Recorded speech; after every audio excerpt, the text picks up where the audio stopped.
The Mintyglo Kid by Gillian Cross. Read by Karpf. Chapter 1. Dreadful Denzil. "There he is," hissed Clipper. She stretched her neck and peered round the corner of the post office. Sprag was halfway down the street, hands in his pockets, staring gloomily into a shop window full of calculators. "Where?" said Barny. He pushed up closer to her, trying to get a look, and trod on her toe. "Ouch!" she yelled loudly. Sprag heard the noise, and with an angry glance over his shoulder, shot off down the road. "Look what you've done, Gobber, you clumsy oaf!" Clipper snarled. "Me?" protested Barny. "It was you that made all the noise." "Only because—" "Oh, come on! He's getting away!" Gripping Barney's wrists with fierce fingers, Clipper leapt off at top speed, dragging him after her. Ahead of them they could see Sprag running, his long, skinny legs pumping up and down in an ungainly way. "Let go!" Barny panted. "Ouch! Clipper, I can't! You're going too fast!"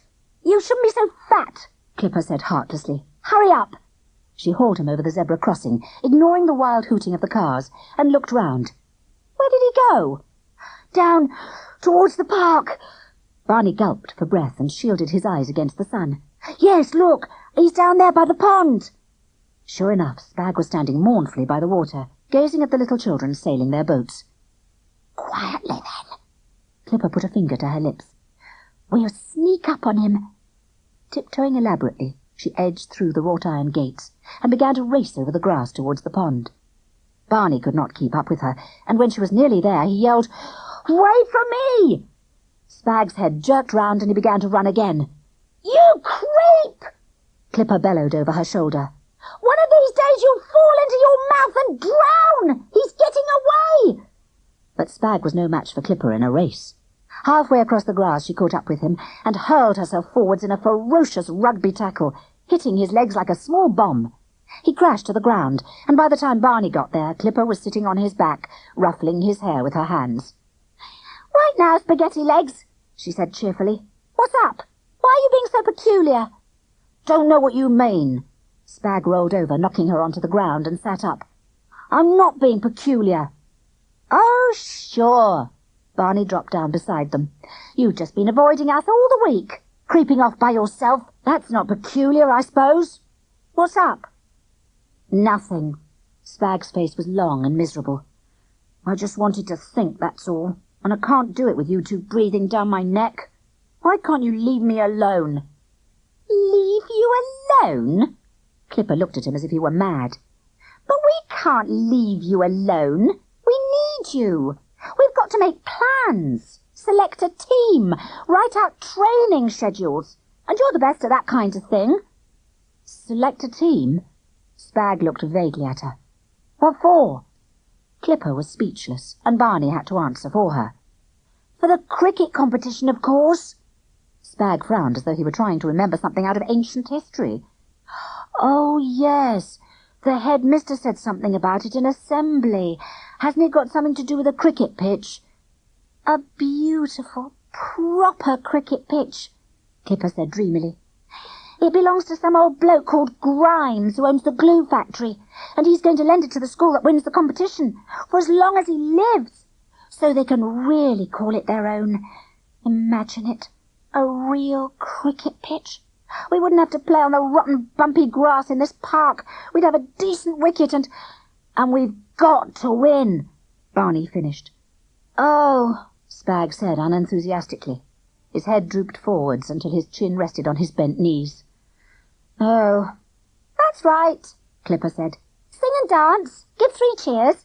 You look about as excited as a wet kipper." "Can't help it," mumbled Sprag. "Can't be excited if I'm not, can I?" "But you like cricket."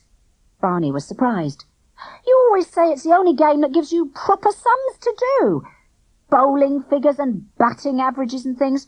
You were looking forward to this cricket season so you could get going with your new calculator." "Huh." Sprag sounded so bitter that Clipper came out of her daydreams about smooth grass and stared at him.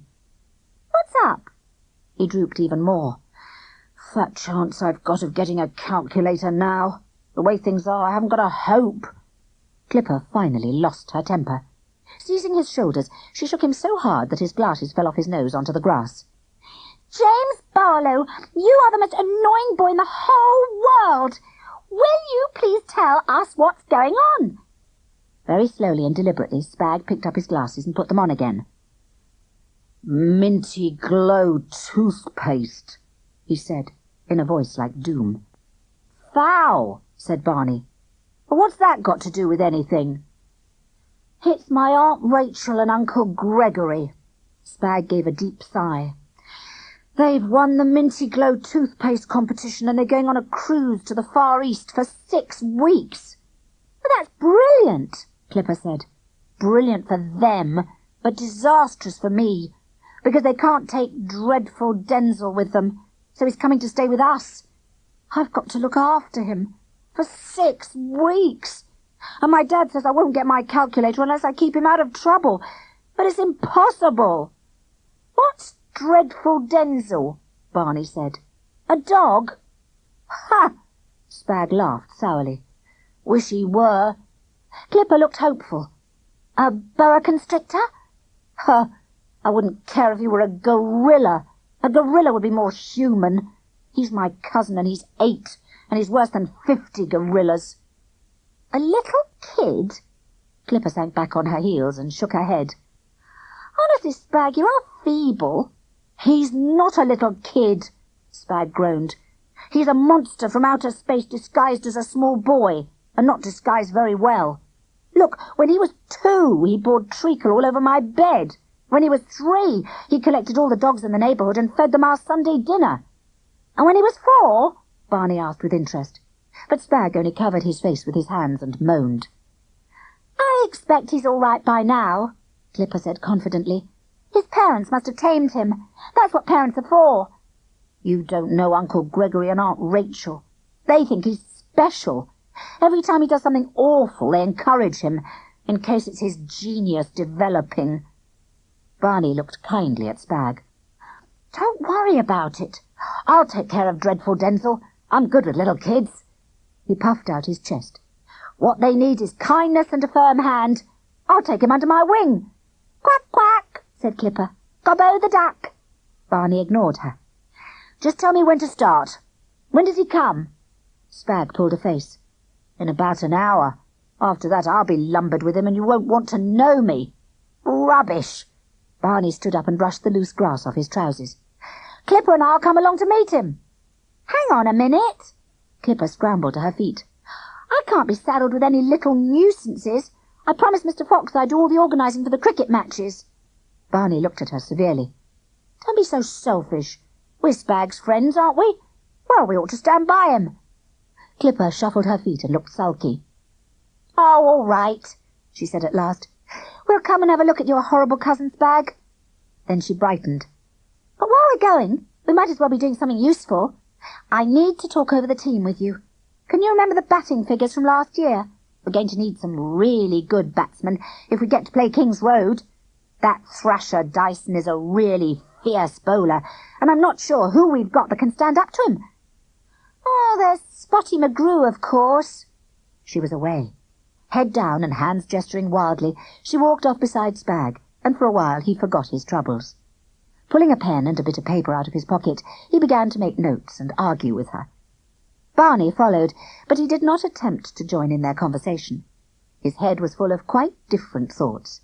He could see a docile Denzil tamed by clever treatment, a grateful Aunt Rachel and Uncle Gregory coming back to an amazingly well-behaved son, saying, "How did you do it, Barny Gobbo? We've been trying for years." He wouldn't boast. He'd look modest and say, "All it needs is kindness and a firm hand." And Denzil would look up at him adoringly. He was so deep in pleasant daydreams that he hardly noticed when they turned into Sprag's road until Sprag gave a loud yelp. "Oh, yikes! They're early. That's their car pulling into the curb. I promised I'd be there when they arrived." They pelted up the road towards the large green car. As they reached it, a huge woman in a scarlet coat overflowed through the passenger door and squashed Sprag into a suffocating hug.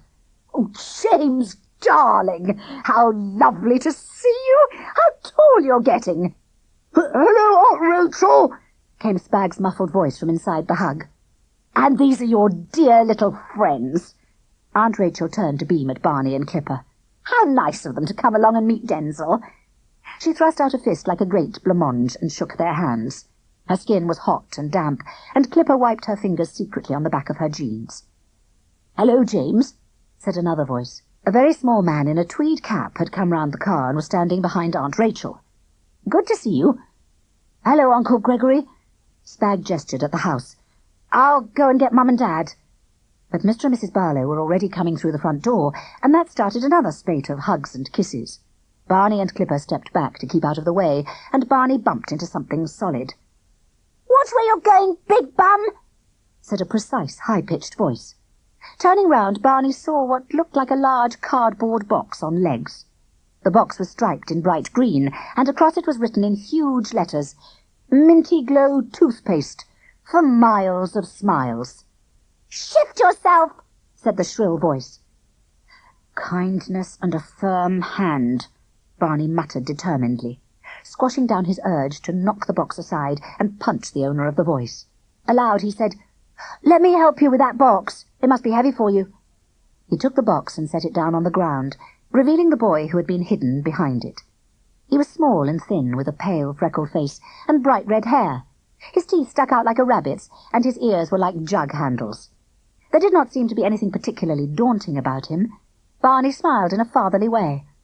"Hello, I'm Barny Gobbo, and you must be Denzil." "Wrong again, big bum. I'm Batman." The boy pulled a tube of toothpaste out of his pocket and unscrewed the cap. "Batman!" Squeezing it hard, he shot a stream of bright green toothpaste all over the front of Barny's T-shirt. Barny gulped, trying to decide between kindness and a firm hand. But before he could say anything, Clipper's arm shot out, and she wrenched the tube of toothpaste from Denzil's hands. "I think I'd better have that." "Won't do you any good, Bossy Boots," Denzil said cheekily. "I've got 5 years' supply in that box. It's the other part of the competition prize." "You wait till I tell your mum what you've done." Clipper prodded him with a sharp finger. "Then you'll be in trouble." But Aunt Rachel had already noticed. "Darling," she cooed, sweeping over to them. "Oh, Gregory, look what Denzil's done." Uncle Gregory turned, and his eyebrows twitched with annoyance, as if he were an ordinary father. But as he opened his mouth, Aunt Rachel gushed, "Oh, so witty. I know he's angry because we're going away without him, but isn't it clever of him to use the toothpaste to express it?" "My mum would wallop me if I expressed anything like that," Clipper said. Aunt Rachel shook her head. "It's hard to have parents who don't understand, isn't it?" Clipper opened her mouth to protest that she had not meant that, but she had no chance to speak. Aunt Rachel simply gushed on like a waterfall. "We understand, you see. We know that encouragement is what's needed for someone as sensitive as as Batman." Dropping her voice, she leaned closer to Clipper. "That's his new identity game, dear. He gets furious if you call him Denzil. Being Batman gives him a chance to express hidden parts of his personality, and we do want him to be able to express everything." "Do we?" murmured Clipper. She glanced across at Uncle Gregory. Uncle Gregory sighed. "It's a big responsibility for a man, having a son like Batman." "I'll say," Clipper muttered. She dropped the squeezed tube of toothpaste on top of the box, flicking her fingers in disgust. At once Denzil picked it up. "I don't like you," he announced loudly. "You're a rotten pig." "Tea time," said Aunt Rachel in a bright voice. "Come inside, dear. I think Auntie Mary's got chocolate ice cream." "I hope she's not going to let James's fat friends gobble it all up," shrilled Denzil. "This one's fat enough already." He pulled a face, and then, while Barny was spluttering with rage, whirled round and squirted toothpaste all over Sprag's glasses. Barny only just got to Clipper in time. She had bunched up her fists and was preparing to launch herself at Denzil. Barny clutched at her arms and held her back, while the 3 visitors went up the path to the house. "Stow it, Clipper," he panted. "You'll only get Sprag into trouble, and we're supposed to be standing by him." "I'll stand by him, okay?" growled Clipper. "Just as long as I can stand on that little freak's head. If one of my brothers behaved like that, I'd splat him." "We can't splat him," Sprag said miserably. He had taken off his glasses and was trying to clean up the toothpaste with his handkerchief. "We've got to keep him out of trouble, so Aunt Rachel and Uncle Gregory don't have to interrupt their cruise. That's what my dad said." "Well, I'm not going to keep him out of trouble." Clipper frowned. "Where he's concerned, I am trouble. You'd better make sure he doesn't come near me again." "But I can't do that." Sprag gave up his glasses as a bad job and put them in his pocket, blinking at Clipper with his weak eyes. "He's coming to school with me, of course." Clipper groaned and tore at her hair. "Don't worry," Barny patted her arm. "I've told you, I'll deal with him. Me, Barny Gobbo." Clipper looked crushingly at him. "The trouble with you, Gobbo, is you can't tell when something's too much for you. He's only 8. Barny waved a hand airily. "I can cope with him." Sprag said nothing, just looked at the toothpaste on the front of Barney's T-shirt. "Well, I want him kept out of my way," Clipper said firmly. "I'm going to be very busy for the next 5 or 6 weeks, with an important cricket competition. Don't you dare let Denzil come interfering with that, Sprag." "I told you you wouldn't have to have anything to do with me," Sprag muttered wretchedly. "But I didn't," Clipper protested. She shook her head from side to side impatiently. "Oh, you know what I mean. Make sure Denzil doesn't interfere with the competition, and I'll help you out when I'm not thinking about cricket." "That's never, isn't it?" Sprag murmured. "See you in 6 weeks, Clipper." "Fine friend you are," hissed Barny. Clipper gave a little wriggle as though she felt awkward, and then stamped her foot. "I think you're both being silly. I'll see you at school on Monday." Not bothering to wait for Barny, she marched off up the road. They could hear her muttering, "Batman," in a disgusted voice, all the way to the corner.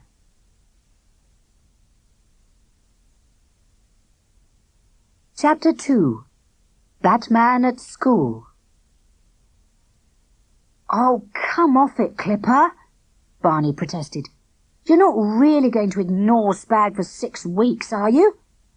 Clipper stuck out her bottom lip stubbornly and kicked at the railings which ran round the playground on the school roof. "It's his cousin, so it's his problem, not mine." "But we can't leave him to cope with Denzil all by himself." Barny looked craftily at her. "If we do that, he won't be able to score for any of our cricket matches." "So?" Clipper shrugged. "He's not the only one who can score. Spotty McGrew's little sister can do it." "Not like Sprag. Not with all those different colours. And no one else is going to work out your batting and bowling figures for you after every match." Clipper kicked at the railings again, peering down at the cars driving along the road below. "Oh, all right," she said at last, "as long as it doesn't interfere with the cricket. Where are they, anyway? Sprag and the little monster." "Over there in that big crowd. Come on, let's go and see what they're up to." They trailed across the playground. Denzil was standing in the middle of a group of children, his hands in his pockets, and his voice loud and bossy. "And when I grow up, I'm going to be a really great crime fighter, with a car that can go at 200 miles an hour, and an atomic gun, and a master computer, and—" Soppy Elaine Potter, standing on the edge of the group, gazed at him with a gooey smile. "Oh, isn't he sweet?" she whispered to Sharon Grove. "What a darling little boy." Denzil glared at her. "I'm not a darling little boy. I'm Batman, and you're a soggy pancake." They all tried not to laugh. 8-year-olds should not be encouraged to cheek the top class. But it was no use. One after another they began to snigger, and then Spotty McGrew gave a rich chortle. "He's sussed you out, Elaine. Only been here 5 minutes and he knows exactly what you're like." Then everyone was laughing, everyone except Soppy Elaine. She tossed her head and stamped her foot at the smirking Denzil. "No, you're not a darling little boy. You're a horrible, rude—" While she was searching for a word to squelch him, there was the loud shrill of a whistle. At once everyone turned to face the centre, where Mrs. Rumbelow was standing. She waved a hand for them to move into their lines. Very elaborately, Denzil yawned and stretched. "I'm bored with schools," he said loudly. "I think I'll go back to Auntie Mary's and play today." He set off towards the steps that led down off the roof. "Oh, no," Sprag groaned and buried his head in his hands. "He's started." "Well, don't just let him get away with it," Clipper spluttered. "I'll get him." She raced after Denzil and caught him by the railings, seizing his arm. At once he clutched at the iron bars, anchoring himself to the spot, and turning his back on her, so that he was staring down at the road. "I won't!" he shouted. "I'm going home!" Down on the pavement, an old man in a wheelchair was propelling himself along. At the sound of Denzil's voice, he stopped and looked up, startled. "Now then, dear." Mrs. Rumbelow had come up behind them. "What's all this silly fuss about? Are you new?" "He's come for 6 weeks." Sprag loped up apologetically. "He's my cousin Denzil." "Batman!" shouted Denzil, staring down at the old man in the wheelchair. "I'm Batman!" "Whoever you are, the headmaster will want to see you," said Mrs. Rumbelow. "He always sees new children starting at the school." Denzil smiled sweetly at her over his shoulder, still gripping the railings. "But I'm not starting at the school. I'm going back to Auntie Mary's to play." "Don't be silly." Mrs. Rumbelow took off her glasses to peer more closely at him. "Surely you're not frightened? A big boy like you?" "Course I'm not frightened!" Denzil yelled.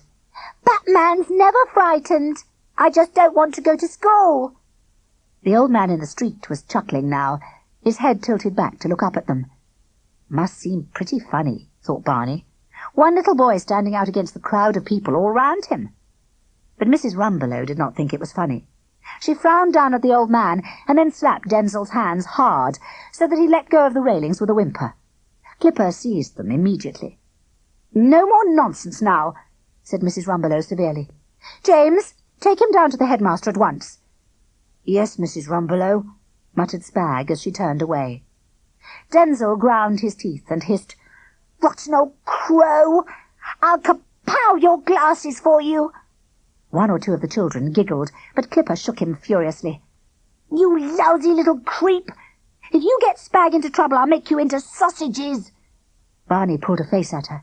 She obviously did not understand how to deal with little kids. Smiling kindly, he took Denzil's arm. "Come on, we'll take you down to the headmister. He's not frightening, just a bit daft. We'll look after you." "I can look after myself, Big Bum," said Denzil, wriggling away. But he had worked out that there were too many of them to fight. Sulkily he made for the door that led down into the school, muttering, "I'll get my own back on that stuffy old teacher. No one smacks Batman." "Phew." Sprag wiped his forehead. "I told you what he was like. I'll be worn down to the bone by the end of 6 weeks." "That'll be nice," murmured Clipper. "Then you'll be able to slide down drain pipes." "Oh, come on, you two. Let's get that little beast to the headmister. Then we can forget about him and do something important. I've got to talk to Mr. Fox about cricket practices." But it was not so easy to forget about Denzil. All through the day, Barny found himself worrying over the problem. What could they do to keep him out of trouble? He tried to discuss it with Sprag and Clipper, but they were no use. Sprag was deep in a complicated problem about 7 bulldozers moving 600 tons of earth at different speeds. Every time he had a moment to spare, he took it out and worked on it a bit more. And Clipper was no better. She was drawing an elaborate plan of a cricket pitch, showing all possible fielding positions, neatly labelled. "They're hopeless," thought Barny, as they sat in the last lesson of the day. "Hopeless. Once they get wrapped up in something, they don't take any notice of what's going on." Then it burst on him. That was the answer. If Denzil could be like that, he wouldn't have any time left to cause trouble. What they had to do was find something that would take up all his attention, like sums for Sprag and sport for Clipper. Barny was so excited that he stared impatiently up at the clock, waiting for the hands to reach 3:30, so that he could get out of the classroom and find Denzil. But as soon as they came out of the door at the end of the day, it was obvious that there was something wrong. Down by the cloakrooms, a little group of children had gathered. They were gazing down at the ground, whispering and poking each other. Soppy Elaine Potter was just ahead of Barny, Sprag and Clipper, and as she reached the group she gave a delighted gasp of horror. "Oh, look! Look, Sharon, how terrible! It must be Sprag's horrid cousin that's done it." Sprag yelped and lolloped down the corridor, pushing everyone else out of the way with his pointed elbows. Giving an exaggerated groan, Clipper sprinted after him, and by the time Barny panted up, the two of them were in the centre of the circle of children, gaping down at the floor. There was no sign of Denzil himself, but there on the tiles lay Mrs. Rumbelow's glasses. The frames were splintered apart, and the lenses lay shattered into hundreds of pieces, as though someone had stamped on them hard with the heel of a shoe. Beside them was a curling trail of green toothpaste that spelt out a single word: Batman. "Disaster!" moaned Sprag. Clipper pressed her lips together and thudded her fist into her other hand. "Just wait till I catch that little fiend!" Soppy Elaine wriggled her shoulders happily. "There's going to be the most frightful trouble. I expect the headmister will come round to see your mum's bag. They're bound to know it's Denzil. We all heard him say he'd kapow Mrs. Rumbelow's glasses, and someone's sure to tell." "Yes," murmured Clipper. She didn't say any more, just looked down at her fists. But Soppy Elaine turned pale and took a step backwards. Barny decided it was time to take charge. "I don't know why you're all wasting time arguing. We've only got to get this lot cleared up before anyone comes. Give us a hand. We'll put all the bits in my bag." They began to scoop up the broken plastic and sweep the splinters of glass into a piece of paper. As they bundled it all up and thrust it into the bag, Spotty McGrew glanced over his shoulder. "Watch out! Here comes the Rumbelow!" Sprag looked round wildly at everyone. "Please don't tell her." "Course not," said everyone, except Soppy Elaine. She smiled a satisfied little smile, like a cat's, and pointed at the floor. "We don't need to tell her, do we? As soon as she sees that, she'll know Denzil's been up to something." The straggle of toothpaste was still there, spelling out the telltale word. There was no time to wipe it up. Mrs. Rumbelow was already halfway down the corridor, and there was no chance that she would not notice the bright green letters. Even without her glasses, she couldn't miss them. Barny acted instantly while everyone else was still gasping. Without any hesitation, he plumped down onto the floor, planting his bottom squarely on the toothpaste letters and hiding them completely. "Ew," said Soppy Elaine. "I don't know how you can—" Clipper trod on her toe and she shut up. "Barny Gobbo!" Mrs. Rumbelow pushed her way through the group and stared down at him. "What on earth do you think you're doing?" "Resting, miss." Barny looked innocently up at her. "Resting?" "Yes, miss." He gazed earnestly into her eyes. "We've been doing fiendish sums, all about bulldozers moving earth and digging ditches. The thought of all that work it's made me absolutely exhausted." He gave a huge yawn. "You're talking nonsense, boy. Get up off the floor at once." "Oh, I will in a minute, honest, miss. Just let me get a bit more energy first."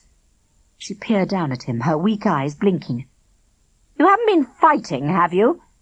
Glancing round, she picked on Sprag because he was standing separately from the others. "James, did you knock him down?" "I wouldn't fight Sprag," Barny interrupted, sounding quite shocked. "He's got glasses." Mrs. Rumbelow looked vague for a moment, like someone who has been reminded of something. "Oh, yes, that's what I was doing when I came along. Has anyone seen my glasses, the old ones with the blue frames?" Soppy Elaine opened her mouth, and everyone glared at her. "So that's it, miss!" Spotty McGrew smacked his hand against his forehead. "I knew there was something different about you." "Perhaps you left them in the staff room," Clipper said helpfully. "Ah!" Mrs. Rumbelow brightened. "Yes, now I come to think of it, I did take them off at lunchtime to do the crossword. Perhaps someone put something down on top of them." "Don't you think you ought to go and look, miss?" Sprag said. "Before someone sits on them?" For a moment Mrs. Rumbelow looked suspiciously round at them all. Then she sighed. "Yes, I'd better. It's annoying to lose them because I don't get my new ones until next week." She turned and began to walk off down the corridor, calling over her shoulder, "And do get up off the floor, Barny. You're making the place look untidy." As soon as she was safely round the corner, Barny began to peel himself off the floor. "Yuck!" said everyone, as the patch of squashed toothpaste appeared. Soppy Elaine turned away, wrinkling her nose. "You are disgusting, Gobbo." "Charming," Barney said in an injured voice. "You wouldn't think I'd saved the situation, would you? Don't you realise that Sprag would be in a terrible row by now if I hadn't used my brains?" "So that's where you keep your brains," murmured Spotty McGrew. Barney turned away haughtily and pulled his PE shorts out of his bag. Crumpling them up, he went down on his hands and knees and began using them to wipe the rest of the toothpaste off the floor. As he removed the last smear, a precise, shrill voice said from behind him, "You do look funny. There's a great splodge of green on your trousers, just as if you'd sat in some toothpaste." Grinding his teeth, Barney straightened up and whipped round. Denzil was looking calmly at him, with a little smile on his face. For a moment no one could speak. Then Barney said fiercely, "Don't you realise that you almost got Sprag into the most appalling row? You deserve to be shut up in a cupboard for a week and fed on spiders. And when I get my hands on you—" "Kindness and a firm hand," murmured Clipper naughtily. "That's all it takes to deal with little kids." Barney gulped. He had forgotten all about his great scheme for managing Denzil, and it would never work if he quarrelled with him, so he forced a sickly smile onto his face. "Anyway," he said in a sugary voice, "it's been really good fun. We had a real laugh. Pity you missed it." "I was busy," Denzil said.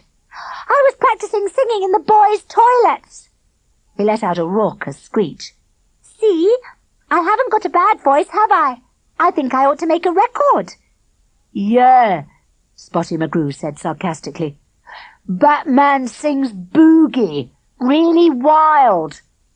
Barney ignored all the others who were sniggering at Spotty's joke. This was his chance. He seized it. "That's not a bad idea, Batman. Of course, you'd need a manager, wouldn't you? Someone to work on your image and write to record companies and help you practice. You need lots and lots of practice, of course. It would probably take up most of your time." Putting an arm round Denzil's shoulders, he walked away up the corridor with him, talking all the time. "Oh, don't they look sweet?" cooed Soppy Elaine. "Sick, sick, sick!" Clipper rubbed her forehead. "Do you think Gobbo's gone mad, Sprag?" Sprag's face drooped gloomily. "Nope. I think it's worse than that. I think he's got an idea." They looked nervously at each other. Barney's ideas had a way of causing big trouble. "Perhaps he'll forget about it," Clipper said hopefully. "After all, he'll have plenty to take his mind off it when his mum sees his trousers and his PE shorts." "Clipper," said Sprag, "have you ever known anything get in the way of one of Barney's ideas? Even his mum?" All the same, they were slightly comforted when they passed Barney's house on the way home. Mrs. Gobbo's voice could be heard all across the scrapyard and out in the street. "And you'll wash them and scrub them until they are clean, Barney Gobbo. Then I'll think what I'm going to do to punish you. You needn't think you can go rolling in toothpaste and come home as if nothing had happened. I ought to take the frying pan to your backside. Shut you out in the scrapyard all night. If I behaved like that to my mother—" Sprag grinned. "She'll be at it for another hour at least. I don't think Gobbo will get up to anything else today." They crept quietly past the scrapyard gates. Chapter 3. You gotta have rock. "You've got to come." Sprag heaved at Barney and Clipper, tugging them along the road. 6 days it's been going on nearly, since Monday night, and it's all Gobbo's fault. You just come and see how bad it is." He hauled them round the corner into his road. "There," he said bitterly. "You can even hear it from here."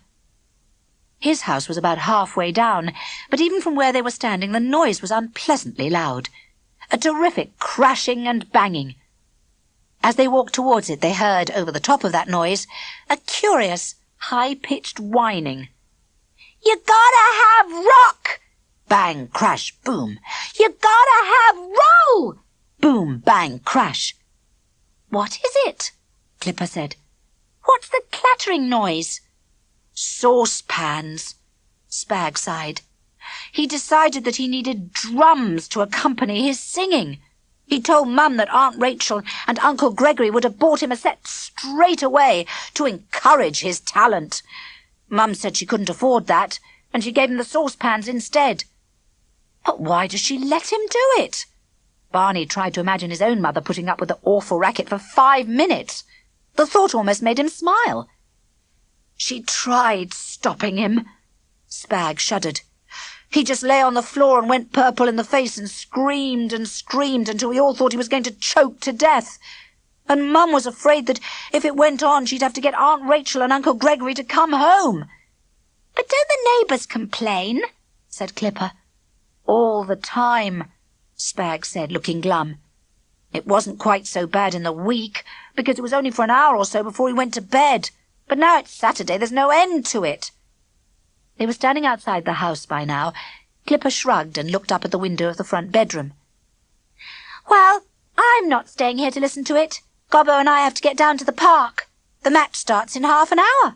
The first one of the competition. We were hoping you could come down and score." "Oh, I can come," Sprag said wryly, "if I bring Denzil and his drums." "Oh, no," Clipper spluttered. "I'm not having that little monster anywhere near my cricket match." "That's not fair," Barney protested. "At that rate, Sprag's going to miss all the matches." "I can't help that," Clipper said firmly, raising her voice above the clatter of the saucepans. "I want to win that cricket pitch, and I will not have a freak like Denzil interfering." Abruptly the noise stopped, and there was an angry shout from the house. The window flew open, and Denzil's head poked through it. He was just about recognizable. Long streaks of green toothpaste had been drawn down his cheeks, and there was a green blob on the end of his nose. Clipper let out a yelp of laughter, and he thumped the window frame crossly. "Be quiet! You're making so much noise I can't hear myself practice." "Surprised you can hear anything through all that toothpaste," grinned Clipper. "What's the matter? Couldn't you find your mouth?" Denzil looked haughtily down at her. "That's my face paint. Singers have to think about their image as well as their songs. That's what Big Bum told me." "Oh, well done, Gobbo," Sprag murmured. "I told you it was all your fault, didn't I?" Barney ignored him. He was used to being misunderstood. Even Sprag and Clipper didn't always grasp the brilliance of his ideas. And it was not his fault Denzil had turned out to be such a rotten singer. It was just a pity he didn't realize how ear-scorching his voice was. If only he could hear himself. That was it. Flinging his head back, Barney shouted up at the window, "You're doing fine! But you know what you ought to do next!" Denzil leaned further out of the window, looking interested, and Barney smiled at him. "You ought to get hold of a tape recorder and do a test recording. That's how all the best singers started out. Then you can hear how you sound to other people." Denzil didn't answer, but he nodded thoughtfully and drew his head back in, shutting the window. "That should fix him," Barney said smugly. "Fix him?" Sprag raised his eyebrows. "Honestly, Gobbo, did you leave your brains in the wash? Don't you realize—" But Clipper had had enough of talking about Denzil. Without waiting to hear what Sprag had to say, she seized Barney's T-shirt and began to drag him away towards the park. "Do you want to miss the match? Canberra Green'd love that. They don't stand any chance of winning if we all turn up. Oh, come on, Gobbo!" Struggling, Barney twisted his head round and shouted back over his shoulder, "It'll be okay. You wait and see. I've solved it." But Sprag didn't even look as though he had heard. He was staring miserably up at the window, where the clattering had begun again. "5 wickets!" Clipper said gleefully. "I've never taken so many in one match. The last one was the best. As soon as the ball left my hand, I knew—" Barney and Sprag sighed and looked at each other. She'd been going on like that ever since Saturday, and she looked set to carry on right through dinner break without drawing breath. Hugging her knees, she leaned back against the chimney stacks in their special corner of the playground and gazed at the sky as she relived every moment of the match. "Good thing you were bowling well," Sprag interrupted her. He had the scorebook in his hands and was frowning as he looked down at it. "Because our batting was lousy." "I was okay," Barny said defensively. "I got 5. That's not bad for a wicket-keeper." "And you were nearly top scorer except for Clipper and Spotty McGrew," Sprag pointed out. "The others were disgusting. You may have been able to scrape by against Canberra Green, but you'd never beat King's Road like that. Not with Thrasher Dyson bowling." Clipper suddenly looked sour. "He was there on Saturday, spying. Spent the whole match chewing gum and sniggering at us." "I'm not surprised." Sprag jabbed a finger at the scorebook. "You've got to do something about this, Clipper. How about holding batting trials for the 3rd years? There must be someone there who'd be some use." Clipper looked up, interested, but before she could say anything, a sugary voice broke in. "Oh, here you are. I've been looking everywhere for you." Clipper groaned elaborately. "No, it's not us. It's a gang of muggers disguised as us. So you'd better run away before we scrag you." Soppy Elaine giggled nervously. "Honestly, Clipper, it's boring the way you're always joking, and I'm only trying to help. I came to tell you about Sprag's coven." They all sat up sharply and looked at her, and she smirked. "I mean, he is making rather a lot of noise.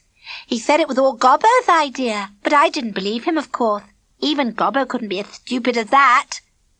"Elaine," Sprag said with quiet fury, "will you please tell us what Denzil's doing?"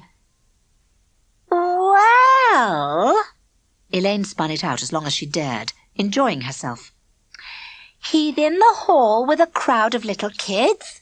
And he's got a crate of empty milk bottles, and the lids from the dinner lady's saucepans, and a tape recorder from the headmistress' office, and the—" Her voice faded away as the 3 of them pushed past her and raced for the stairs down into the school, ignoring her as she followed behind, chattering. "I hope we're not too late," panted Sprag. The hall had heavy wooden doors that shut in the sound. When Sprag pushed them open, a hideous din floated out, the crashing of metal mixed with the tinkling of glass, and above it all wailed Denzil's voice. "You gotta have rock!" Bang, crash, boom. "You gotta have roll!" Boom, bang, crash. "You gotta have the Batman rock and roll!"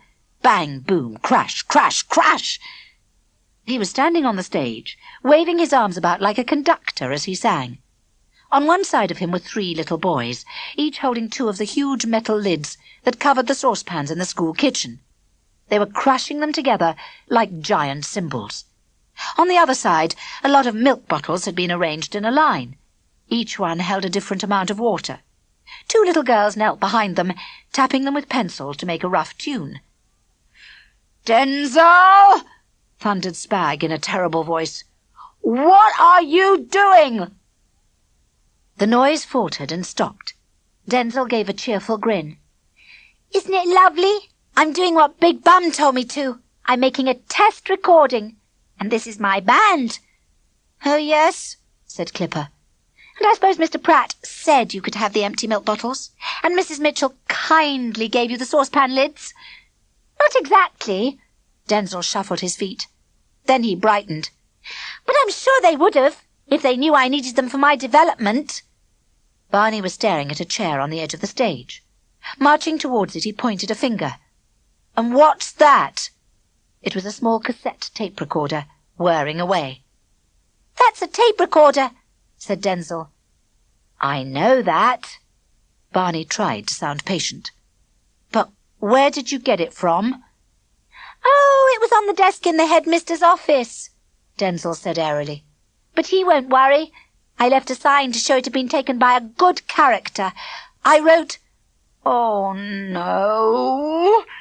Sprag buried his face in his hands.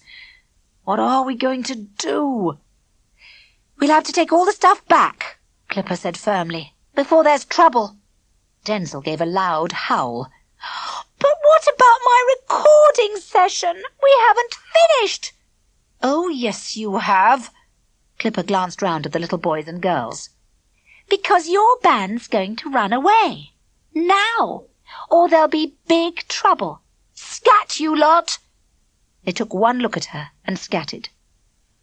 "Right," said Barny. "Now we must get rid of this lot."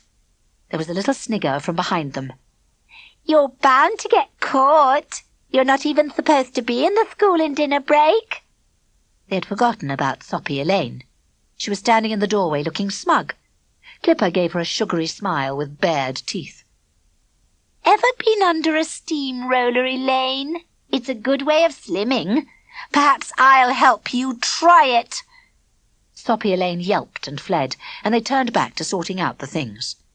Sprag and Clipper carried the milk bottles in their crate, tiptoeing along the corridor to the caretaker's office.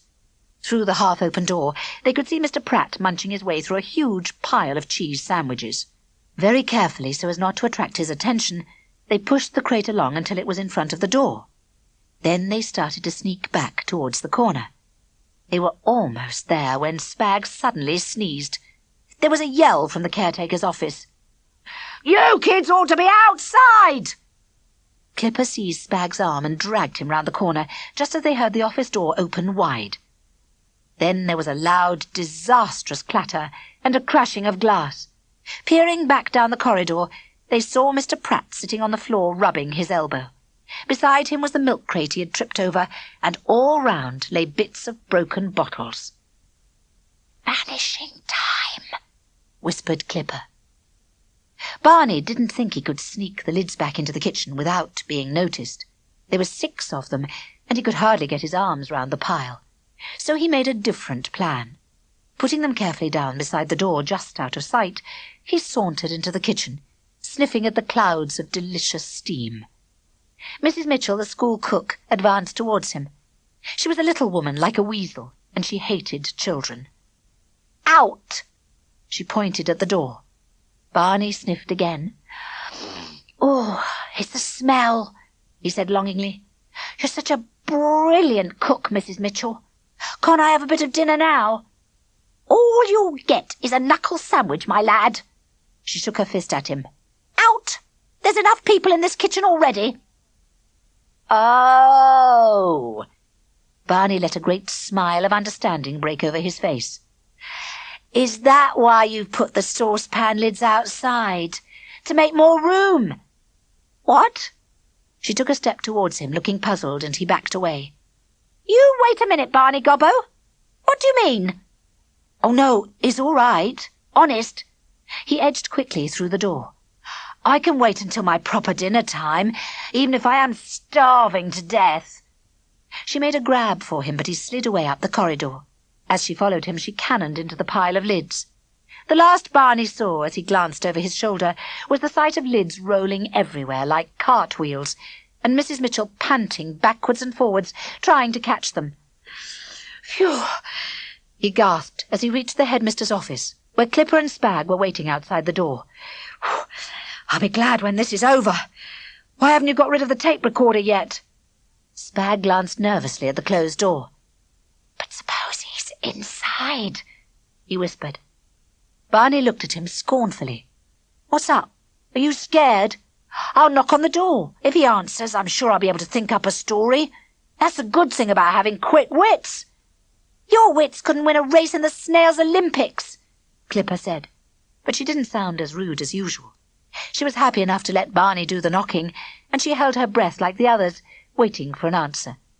But there was no answer. "See?" Barny pushed the door open.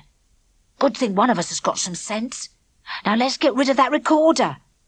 Clipper rushed in and put it down on the desk, but Sprag shook his head. "Not there, Dumbo. If he has missed it, he'll know it's been put back since he went out.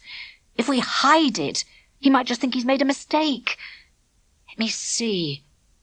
He slid it onto the window-sill so that it was almost completely hidden by the curtain, and then he turned round. "Crumpets!" "What's up?" Clipper said impatiently. "It's time we got out of here." "But we can't go yet. Look!" Sprag pointed at the large oval mirror which hung on the wall beside the door. Across its gleaming surface sprawled toothpaste letters, 5 inches high. "Batman." "We'll have to get rid of that," Sprag said desperately. Clipper clenched her teeth and began to mutter about wooden-headed little monsters, but Barney strode across to the mirror, pulling out a large, grimy handkerchief. "No good dithering. We must just clean it off." He began to scrub away at the toothpaste, smearing it into a squelchy green blur. His handkerchief soaked it up and turned green, but it didn't seem to get any less. It just slurped round and round, working its way up his fingers and over his wrist, and covering more and more of the mirror. And then a voice behind them said, "Just what do you three think you're doing?" Clipper jumped and Sprag jerked round. But Barney didn't move as quickly as they did. By the time he had turned to face the headmaster, he had had time to think. "We're cleaning your mirror, sir." "Cleaning my mirror?" The headmaster raised his eyebrows. "Yes, sir." Barney nodded and rubbed his toothpastey hand across his forehead. "It was really awful. Fingerprints everywhere. Made your office look disgusting. But we're using this smashing new cleaner. It's called a Mintyglo, and it's really fantastic. Yes, yes, spare me the commercials." The headmaster flapped a hand to shut him up. "Are you really asking me to believe that you, Barney Gobbo, are missing your dinner just to clean my mirror?" Barney hesitated for a fraction of a second. Then a smile of innocent surprise spread over his face. "Goodness me, sir. Is it time for second dinners already? I never noticed. It just shows how quickly the time goes when you're enjoying yourself." The headmaster gave a curious splutter and looked at them all suspiciously for a moment. Then he nodded. "I see. Well, since you enjoy it so much, you'll be quite happy to come back in afternoon break and finish it off, won't you?" "Yes, sir," Barney gulped. "And since you're all so keen on cleaning," the headmaster went on, smiling cheerfully, "I'm sure you'd like to give the windows a rub and get a brush and dustpan and do the floor as well. Eh, Caroline? James?" "Yes, sir," they chorused meekly. "Good. Now get along and have your dinners." As soon as the door closed behind them, the other two leapt on Barney. "Gobbo, you are dumb!" hissed Clipper. "Now we've got to miss all our breaks slaving away over his beastly room." Barney looked injured. "I thought you'd be grateful. I think I got us out of that very neatly. At least he didn't discover what we were really up to." "Let's just hope," drawled Sprag, "that he doesn't decide to lick his mirror before we get back. If he finds out what's on it, he'll really start asking questions." "That's all right," said Barney. "I'll think of something. I told you I had quick wits." Clipper grinned suddenly. "Oh, I'm glad about that," she murmured. Barney nodded. "So you should be. I've always told you that you don't realize how lucky you are to have a friend as brilliant as me. Now you know." "Oh, yes," Clipper said, even more softly. "I'm really pleased about your quick wits." Barney looked suspiciously at her. "What are you on about?" Clipper's grin widened. "Well, you're going to need really quick wits when you get home tonight, aren't you?" Sprag spluttered, as though he had just seen a joke, and Barney glared at him. "Why don't you stop fooling about and tell me?" Clipper pointed gravely to the soggy green handkerchief he was still clutching in his hand, and the long green smears that ran up the sleeve of his school shirt. "Your mum's going to want to know why you've come back from school with your clothes covered in toothpaste. For the second time. If I were you, I'd start thinking up a good story now." Even Sprag laughed out loud at the expression on Barney's face.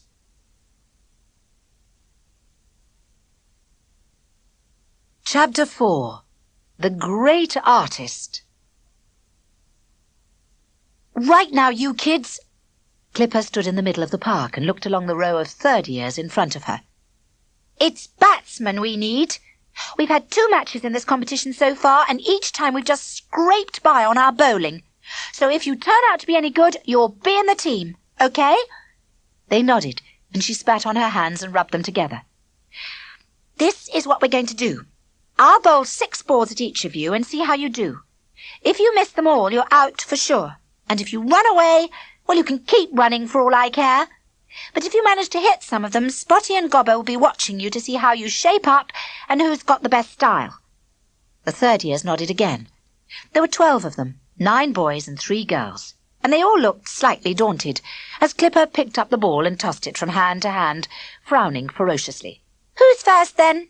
How about you, Toby Jackson?"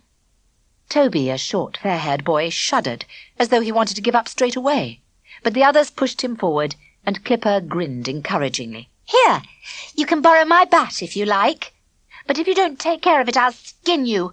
It's my new one. Now get down there and help Spotty stick in the stumps. The rest of you can field." She pulled a face at Barny. "That's the worst of playing in this wretched park. If you don't get to the ball fast enough, some silly little kid walks off with it." Waving her hands, she began to order them all into their places. "I can't stand bothy girls, can you, Sharon?" said an irritating voice behind her. "It's so unfeminine." Clipper turned round and glared. Soppy Elaine and Sharon Grove were out in the road, smiling sweetly through the railings. "I should push off if I were you," Clipper said crossly. "You don't want to get a ball in the face, do you?" But the railings in between obviously made Soppy Elaine and Sharon feel brave. They simply smirked and lounged against the fence, watching. Clipper bared her teeth at them and turned away in disgust, but before she could walk down to begin bowling, she heard another, even more unwelcome voice from the other side of her.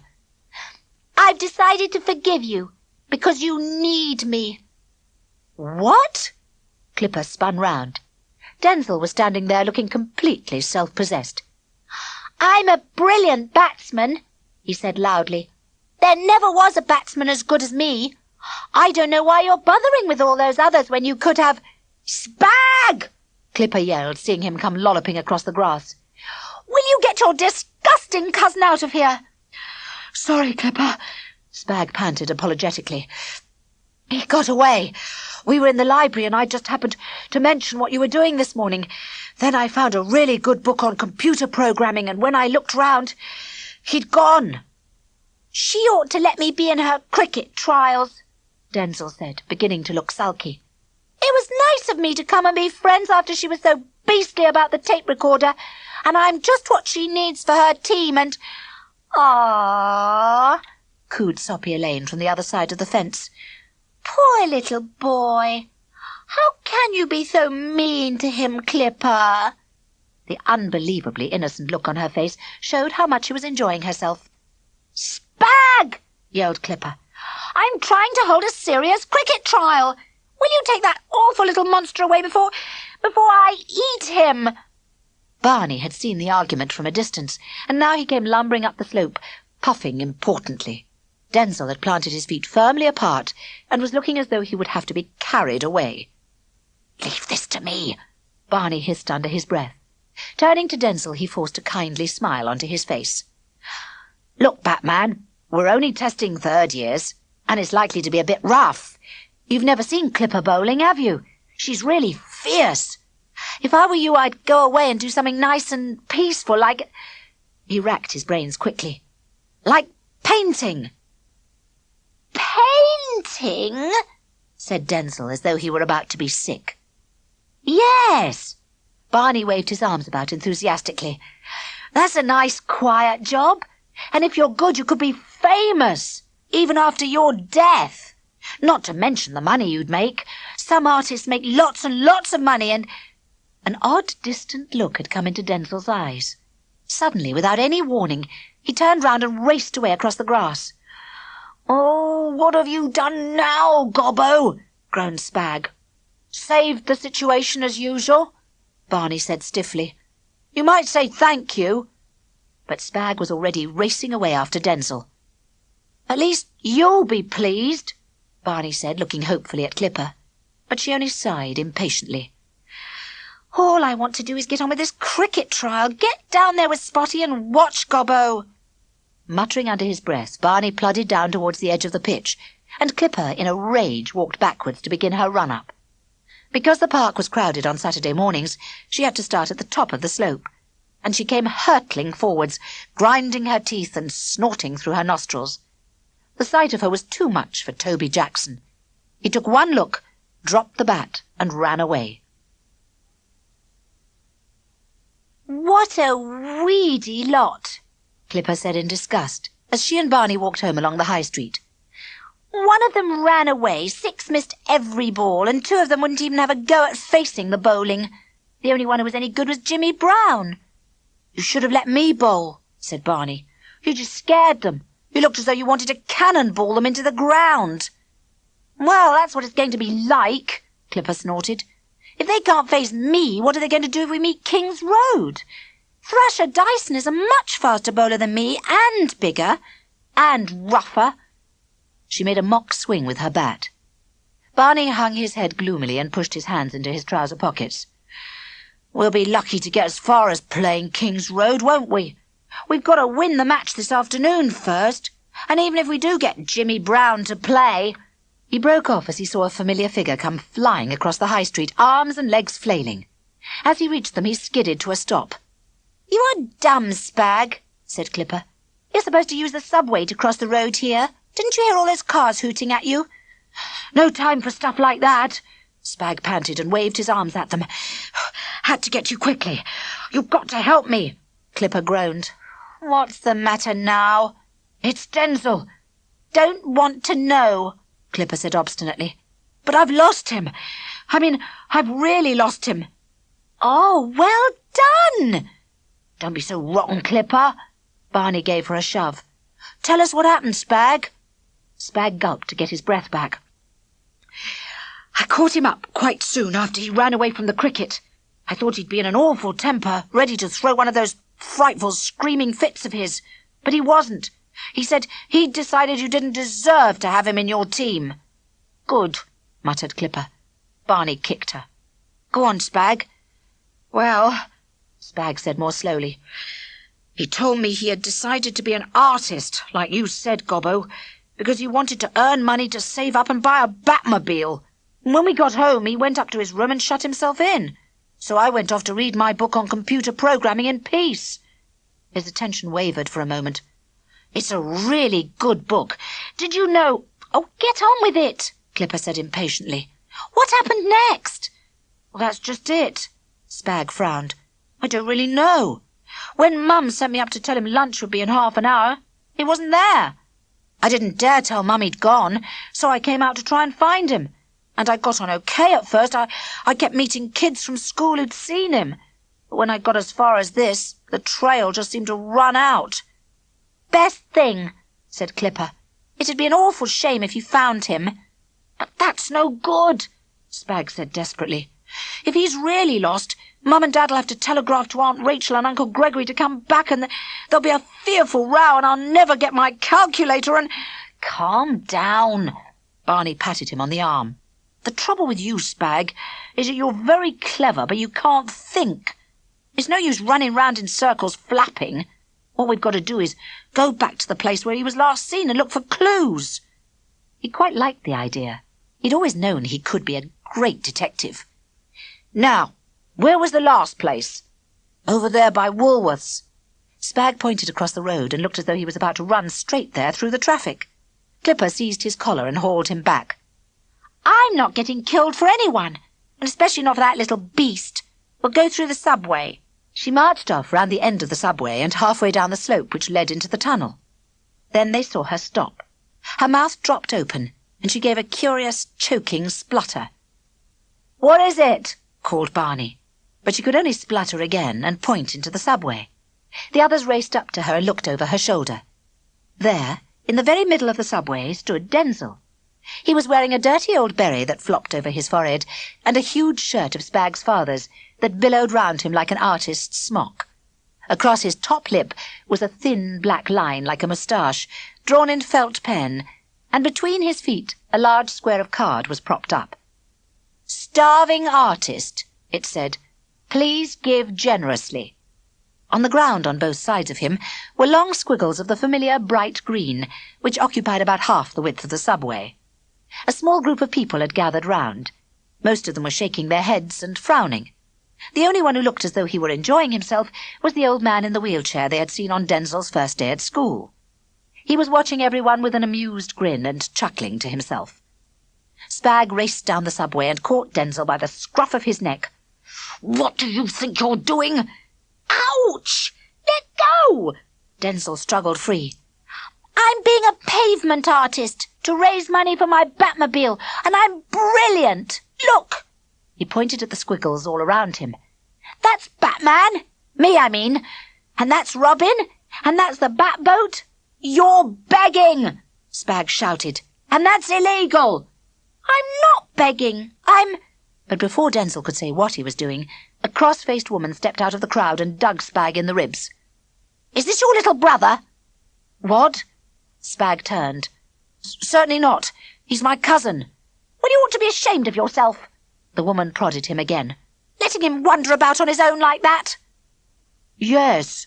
Other people joined in. "Poor little soul, bound to get into mischief."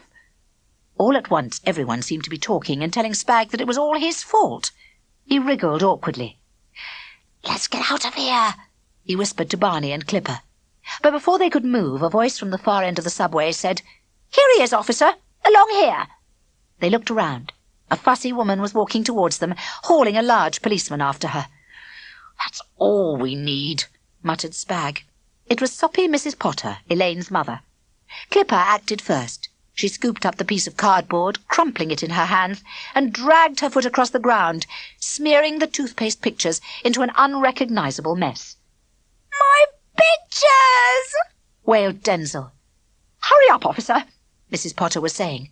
As she stepped up to the crowd, she caught sight of Barny, Sprag, and Clipper, and her lips pursed disapprovingly, as though she had stepped in something nasty. "You three! I might have known you'd be mixed up in this." "Now then," said the policeman, "we can't have this. The whole subway's blocked. Suppose you good people move along and let me sort this out, Instantly people began to move away, until none of the crowd was left, except the old man in the wheelchair, who simply stayed by the wall, grinning and staring. The policeman pulled out his notebook. "Now then, you kids, what's going on?" As usual, it was Barny who was ready with an explanation. "It was an accident," he said quickly. "Denzil had an accident with a tube of toothpaste. It squelched all over the ground." The policeman looked at him suspiciously and then at the mess of green. Then he looked down at his notebook, and the corners of his mouth twitched. "According to my informant—" He looked sideways at soppy Mrs. Potter, as though he didn't like her much. "This little boy was drawing pictures with toothpaste and asking passers-by to give money for looking at them." Barny smiled confidently at him. "But that's ridiculous. He wouldn't expect anyone to give him money for his pictures. They're terrible." Denzil opened his mouth to protest, but Clipper pinched his elbow. "Look, I'll show you," Barny said helpfully. "Go on, Denzil. Draw a picture of Batman." Denzil did not need to be persuaded. Reaching under the gigantic shirt, he pulled another tube of toothpaste out of his trouser pocket, pulled off the cap, and began to squirt a long green trail onto the ground. "There you are," he said proudly. "Batman! Isn't it brilliant?" The policeman looked speechless. Behind him, the old man in the wheelchair gave a squawk of laughter. Very slowly the policeman walked round the picture in a small circle, staring down. Then he looked up at Barny. "I see what you mean," he said gravely. "No one could expect to get money for that." Very slowly, Barny let out his breath in a silent sigh of relief. But he relaxed a bit too soon. The policeman was looking carefully at them all. "All the same, we can't have this mess blocking up the subway. People will be tracking it everywhere on their shoes. You better clean it up sharpish. I don't want to see a drop of toothpaste when I come back this way in half an hour.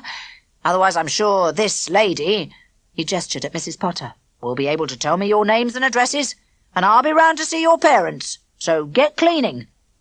He strode away up the subway, and Mrs. Potter followed him, twittering, "Is that all you're going to do, officer?"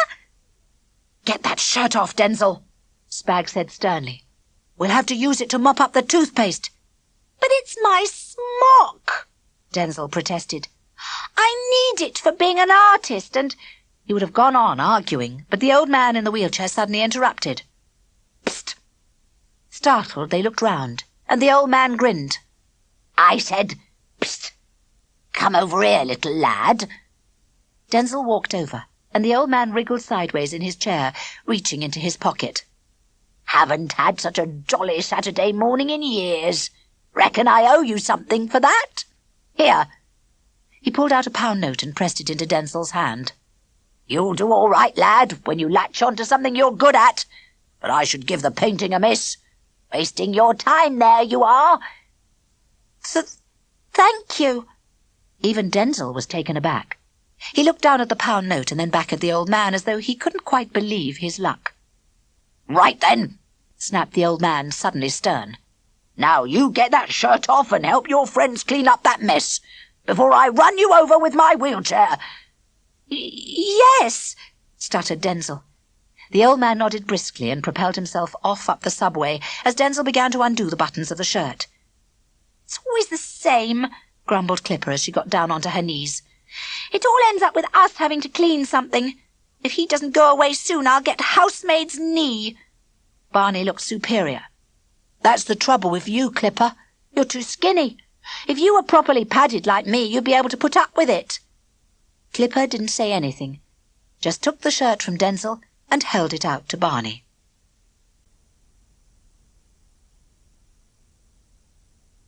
Chapter 5. Enter Thrasher Dyson. "Oh, no," said Sprag. "Oh, no." He glared at Barny and Clipper and tried to shut the door in their faces, but Clipper stuck her foot into the gap. "Look, don't be dim. This isn't dangerous, even if it is one of Gobbo's ideas." "What do you mean?" Barny bristled. "My ideas are brilliant."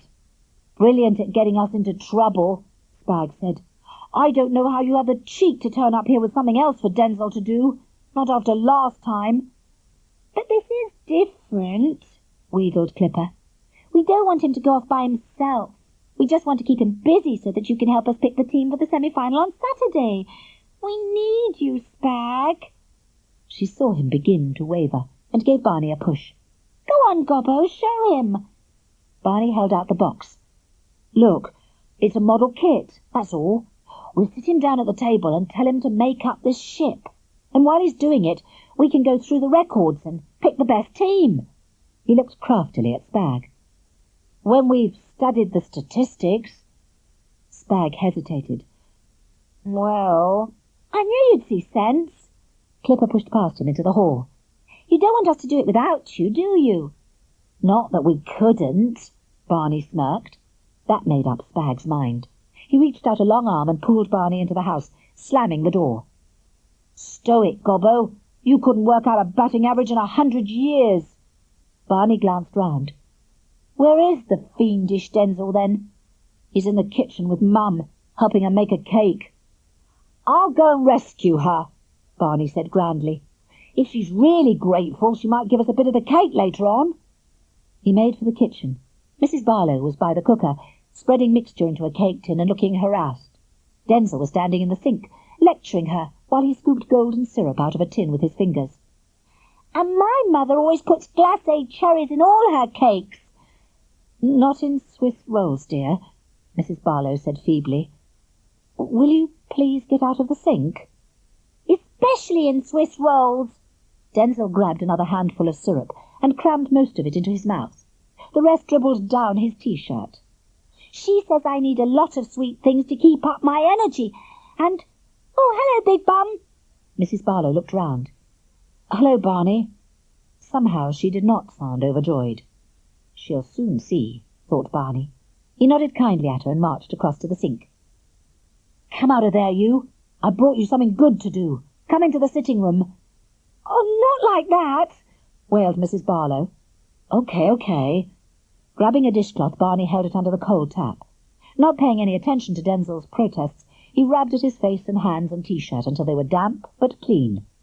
Then he heaved him out of the sink and stood him on the floor. "Come on, then. It's really good." Rather suspiciously, Denzil followed the three of them into the sitting room and gave a wary look at the box which Barny put down on the table. "What's that?" "It's a ship that you make yourself," Clipper said. "You follow the instructions and glue it together." "Oh," said Denzil. "It's a destroyer," put in Sprag. Denzil brightened. "What does it destroy?" "Oh, things." Barny waved a hand vaguely. "Want me to show you how to do it?" "Course not," Denzil sniffed. "I'm brilliant brilliant at models. My mother says—" "Your mother talks too much." Fiercely, Clipper steered him towards the table and pushed him down into a chair. "You just get that kit out and read the instructions. You can read, I suppose?" "Course I can read. I'm the best reader in my class. My mother says—" He caught Clipper's eye and fell silent. She watched him for a moment or two as he tipped the pieces out of the box and began to read the instruction leaflet. Then she crossed the room to join the others, stretching out on her stomach on the floor, with a scorebook in front of her and her legs waving in the air. "Now look, what we're after still is more runs. We're not badly off for bowlers. There's me and Shane Denny and Laurie Symes, but we haven't got any reliable batsmen except Spotty McGrew and me." "I'm a brilliant batsman," came a high-pitched voice from the other side of the room. "My mother says—" "Oh, shut up!" Clipper hurled the words over her shoulder and then turned back to the others. "What we've got to do is check and check again. All the figures for this year and last year, to make sure we haven't forgotten anyone." Sprag reached for a piece of paper, looking utterly gloomy.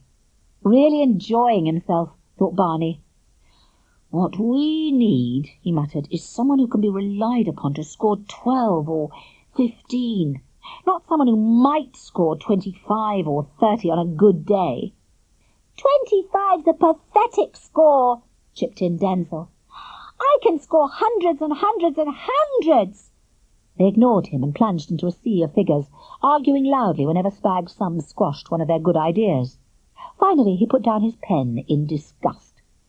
"Look, this is maths I'm doing, not magic, Clipper.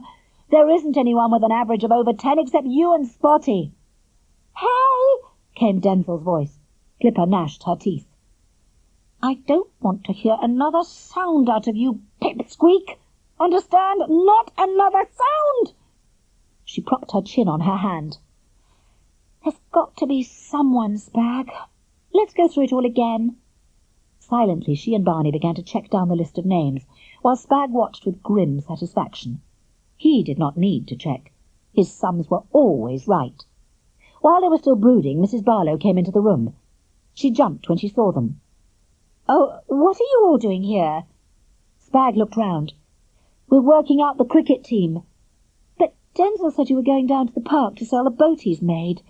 He came into the kitchen to tell me about 10 minutes ago, and of course I said it was all right if he was going with you." "What?" Sprag jumped up and stared across at the table, but there was no Denzil and no boat, just a large pool of glue, rapidly drying in the middle of the polished surface. Mrs. Barlow sighed angrily. "Honestly, James, I don't know why you can't take better care of him. He's only a little boy." All right, all right." Sprag was already at the door. "We'll find him. He can't have got far." "Don't worry, Mrs. Barlow," said Barny. "We're getting to be experts at looking after Denzil. We'll keep him out of trouble if anyone can." "If anyone can," murmured Clipper, as she followed the other two out of the room. Mrs. Barlow sighed and began to clean the glue off the table. They ran down the road towards the park without talking, all silent for different reasons. Sprag was busy worrying about what Denzil might have got up to with 10 minutes lead. Clipper was sulking because her team selection had been interrupted, and Barny didn't talk because he was panting too hard. So they all heard the wails clearly, loud sobs coming from the direction of the park. Dashing through the gates, they saw a little girl of about 4, clutching something bright green to her chest as she raced towards them. There were long green smears down her dress and rubbed onto her cheeks, and as she got closer to them, they could see that what she was carrying was a toy yacht, daubed with toothpaste. "It sinked," she howled. "It sinked to the very bottom, and now it's horrid." They didn't stop to ask her any questions. They just ran across the park to the pond as fast as they could. Denzil was standing right in the middle of it, with water up to his waist, facing the notice that said, "This is not a paddling pool. Please keep out of the water." In one hand he held the boat he had made, a strange jumble of grey plastic pieces, stuck together in any order. In the other he gripped a large tube of toothpaste. "I'm Batman!" he was shouting. "And this is my Bat Destroyer! Clipper pulled off her trainers and began to tug at her socks, but Barny laid a hand on her arm. "That's the trouble with you, Clipper. You always rush in like a mad gorilla. Denzil needs intelligent handling." "You might as well go home, then," jeered Clipper. But she slipped her feet back into her shoes and watched as Barny strode to the edge of the pond. "I thought Batman was a crime fighter!" he yelled across the water. "That's right!" Denzil shouted back. "I am! I kill super criminals!" Then he turned as a wooden boat came bobbing up to him. With a quick squelch, he squirted toothpaste all over it, and overwhelmed by the extra weight, the boat began to sink. At the edge of the pool, a little boy burst into tears. "He's not a super criminal," Barny said. "Course he is!" Denzil sounded scornful. "They're brilliant at disguises, you know, but I can see through them because I'm Batman." He waved the toothpaste tube above his head and went on shouting. All the little children clustered round the pool began to snatch their precious boats out of the water and hurry away, pulling faces at Denzil over their shoulders. In a moment or two he was all alone in the pond, and he looked round blankly.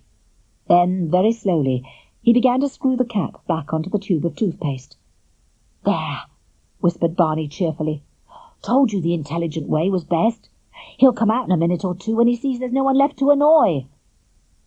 "I hope he does," muttered Sprag, in an odd, strained voice. "Look over there." A large, solid boy was marching over the grass towards the opposite edge of the pond. His bristly hair was cropped short on his head, and he had a flat, ferocious face. Under his arm he carried a big radio-controlled boat.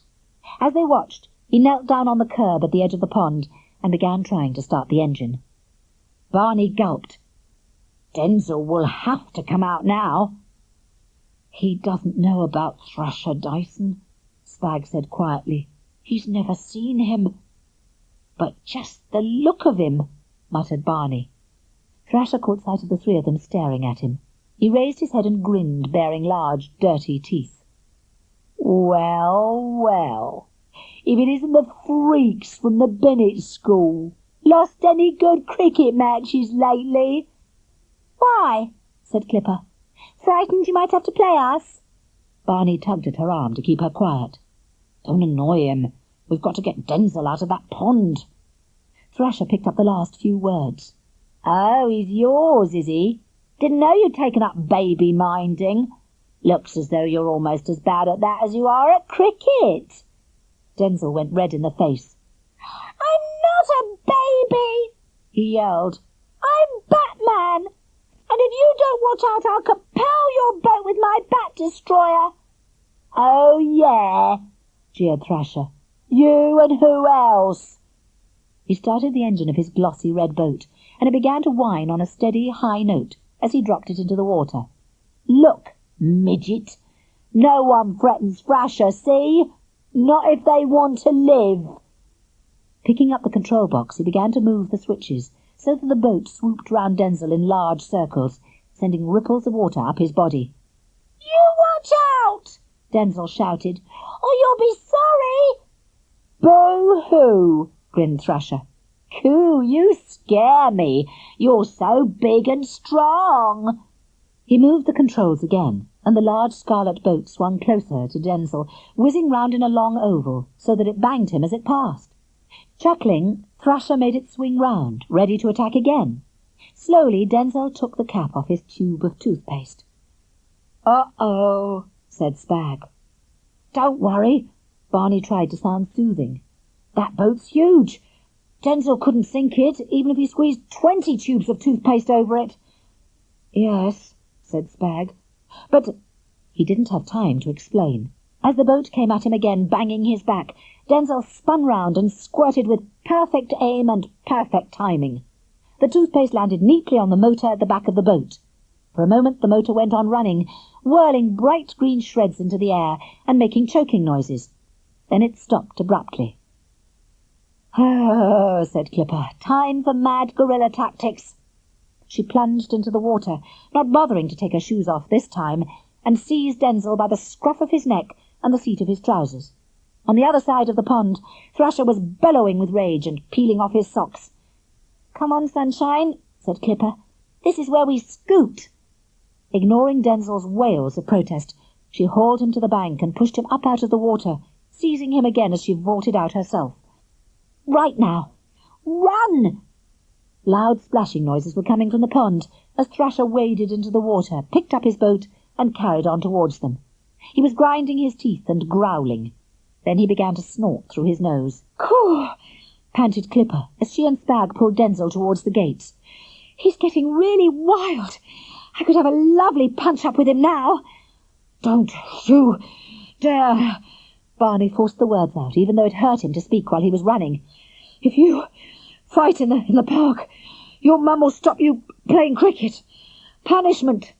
"I know," Clipper groaned as she tugged at Denzil to try and make him run faster. Without needing to discuss it, they made straight for Barney's house because it was the nearest, and they were only just in time. Darting through the big wooden gates which said, "J.F. Gobbo, second-hand furniture, houses cleared," they crashed them together and slid the bolt across. Then they ducked behind a huge rusty water tank as Thrasher thudded against the barrier. They didn't think he would be put off by something as feeble as a bolted gate. And he wasn't. He seized the gates and began to rattle them backwards and forwards, jarring the ancient hinges and chanting terrible threats. Behind the water tank, they held their breath. Then another voice sounded from the kitchen window, a voice even louder than Thrasher's. "Barney Gobbo! Is that you, you little wretch?" Automatically, Barney opened his mouth to say no. Then he shut it again. This could be interesting. Thrasher shook the gates and roared again.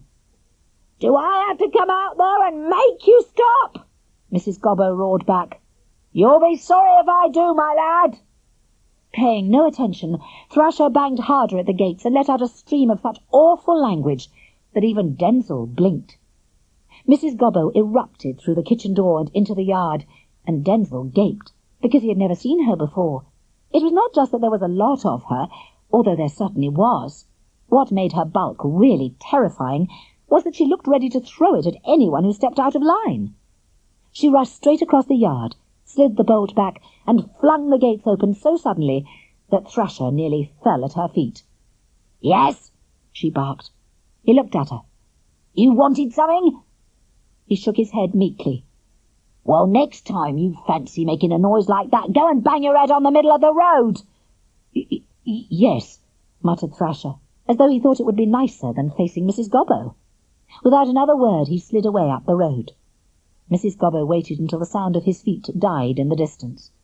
Then she said, quite softly for her, "And if you imagine I don't know you're behind that water tank, Barney Gobbo, you must think my brain's rotted, which it hasn't. So you'd better not dare come inside until you've thought of something good to say for yourself." She stamped off, back to the kitchen. "Cripes," said Barney. "Not your fault," Sprag muttered. "She won't be angry if you tell her everything, will she?" "Won't she?" Barney looked doubtful. "Tell her it's all Batman's fault." Clipper looked severely at Denzil. "I hope you're grateful, boot-face. I reckon I saved your life." Denzil stood up. "No, you didn't," he shrilled, stamping his foot. "You just stopped me when I was having fun. You're always the same, a rum Spursport, Clipper young. Just you wait till I tell my mother you've been stunting my development and stopping me expressing myself." He raced off through the gate, and Clipper stared after him. "I wish I could express myself. I know just what I'd do."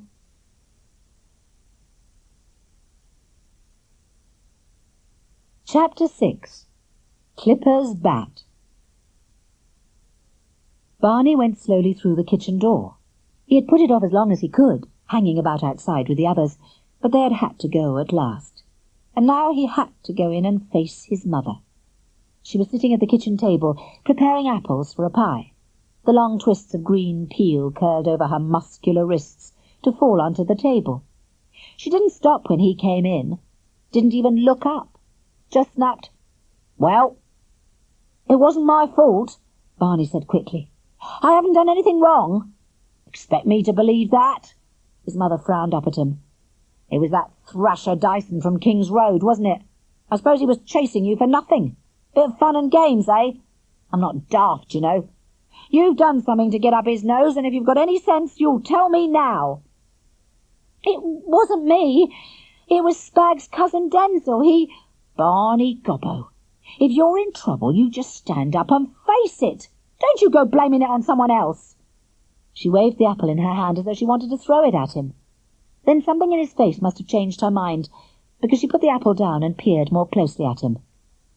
You scared, then? Frightened of that thrasher? Barney slumped down into a chair and rubbed his nose. It's not just him. It's everything. It seems to be getting out of hand. Denzil... He stopped and looked up at her, but she didn't shout at him this time, just tossed him a piece of apple peel to eat and signalled to him to go on. So Barney told her. He told her all the things that had happened ever since Denzil arrived. For the first few minutes she grinned, enjoying the joke of it, but by the time he had finished, her face was completely serious. Poor little bleeder, she said softly. Oh, it's not that bad. Barney was surprised. I'm not really scared, honest. Not you, lunkhead. You're okay, tough as old boots. No, it's that poor little Denzil I'm sorry for. Sounds like he's been messed about all his life. Doesn't do a kid any good to have his mum making him out a genius. Catch me doing that. But I am a genius, Barney said, injured. His mother barely heard him. She put the peeled apple down on the table and chopped it fiercely into small pieces. And that Sprag's been told to look after him, she snorted. Couldn't look after a goldfish. Got nothing in his head but arithmetic. Sprag's all right, Barney said loyally.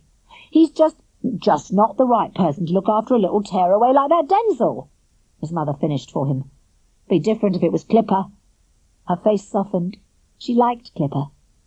Clipper's no good, Barney said. She can't think about anything except winning this cricket competition. She's mad enough with Denzil already, because he's stopping Sprag joining in with that. Poor old Sprag.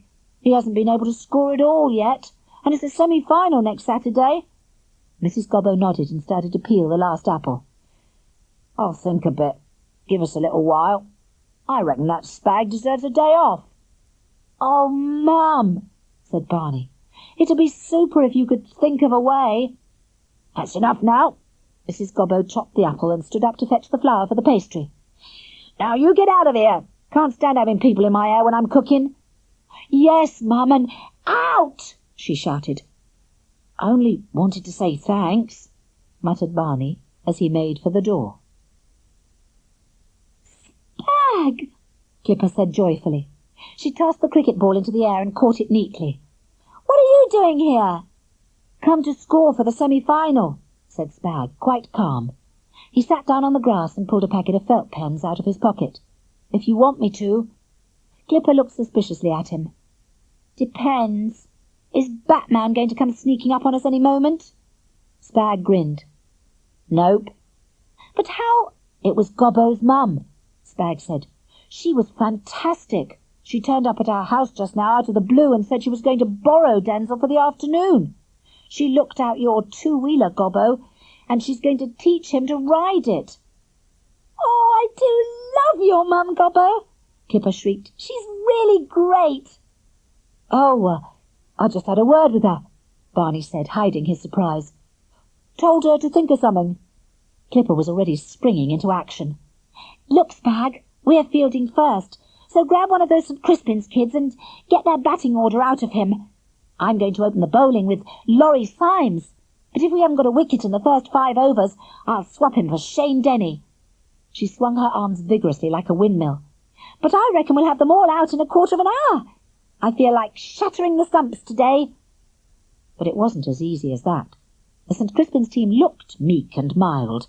Most of them were short, and they behaved very quietly and politely. But they'd been taught by a keen, careful teacher, and they did not go weak at the knees when Clipper thundered down the pitch towards them. Instead, they played cautiously, blocking her wilder balls and hitting the slower ones all round the field. Laurie Symes and Shane Denny were treated even worse, and when the St. Crispin's innings closed at the end of 25 overs, they had scored 80 and lost only 5 wickets.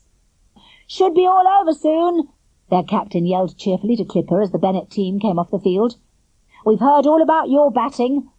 As Clipper came up the slope towards Sprag, she buried her face in her hands. "Oh, 5 wickets," she groaned. "We didn't even get them all out. It's disastrous. And now they've got so many runs, they're bound to be cocky." Barney slouched over and began to unfasten his wicket-keeper's pads. "Don't be such a wet blanket, Clipper. We've got 25 overs. We'll get the runs." "Oh, we've got lots of overs." Clipper scowled at him. "It's not overs we're short of." Sprag whistled a little tune through his teeth as he wrote down the names of the Bennett School batsmen. "Glad I'm not playing, Clipper.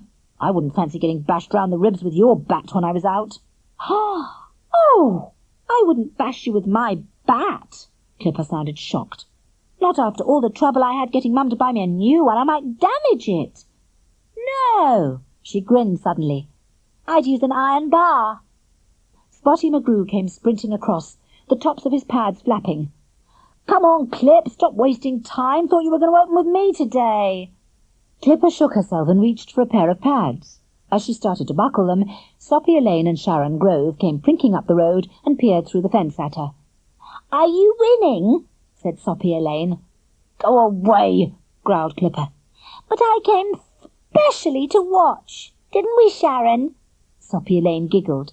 "Oh, those St. Crispin's boys are so nice and polite." "Come on, Spotty." Clipper stood up. "I think it's healthier out on the wicket than it is here." And she clumped off down the slope. 20 minutes later she was back, her shoulders slouching and her bat trailed behind her. 10, she muttered. 10 and a lousy total of 20. And we've had nearly half the overs. She made to swipe the ground with her bat, and then remembered and kicked the grass instead. "We'll be slaughtered." "Ah," said Soppy Elaine in tones of deep sympathy. "And I thought you were so good, Clipper." Barney stuck his tongue out at her. "Don't be soft," he said to Clipper. "We can still do it. Don't forget, I haven't batted yet." Clipper snorted. "Oh, that'll make all the difference." Sprag looked across and grinned sarcastically. Despite Barney's rage, they were right.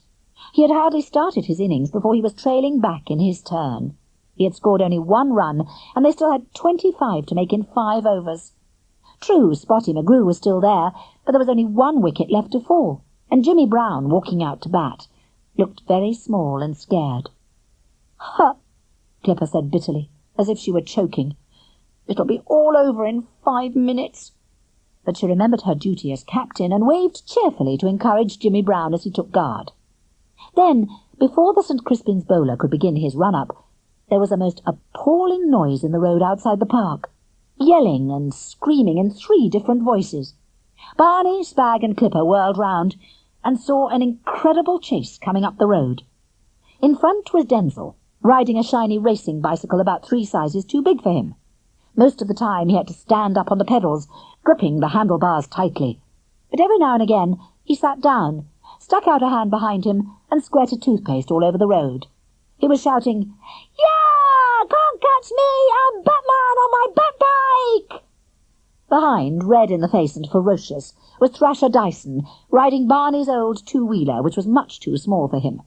Every time he turned the pedals, he hit himself on the chin with his knees. He was bellowing, "I'll get you, you thieving little monster!" He looked even worse than usual, because Barney's old bike had lost its mudguards, and the front wheel was throwing toothpaste up all over his face and clothes. Last of all, rapidly losing ground, but pushing dementedly, was the old man in the wheelchair.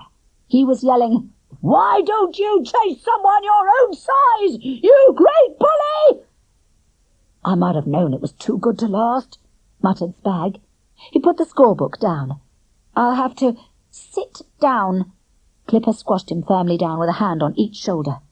"You can't go, you're scoring." "But I can't we'll do it." Clipper rubbed her hands together.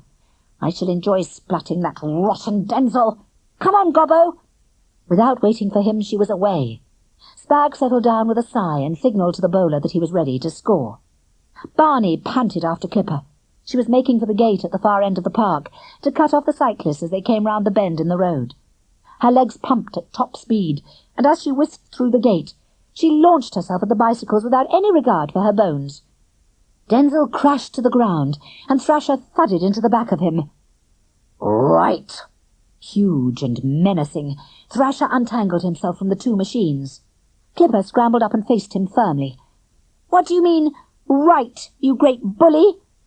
Thrasher stuck out his bottom jaw and glared at her. "I mean right, I'm going to scrag that little monster, that's what! He stole my bike and squirted me with toothpaste." "It's all your fault," Denzil said coolly. "You waited till Big Bum's mother was on the phone, and then you came and laughed at me and snatched my bike away. So I took yours. Fair's fair."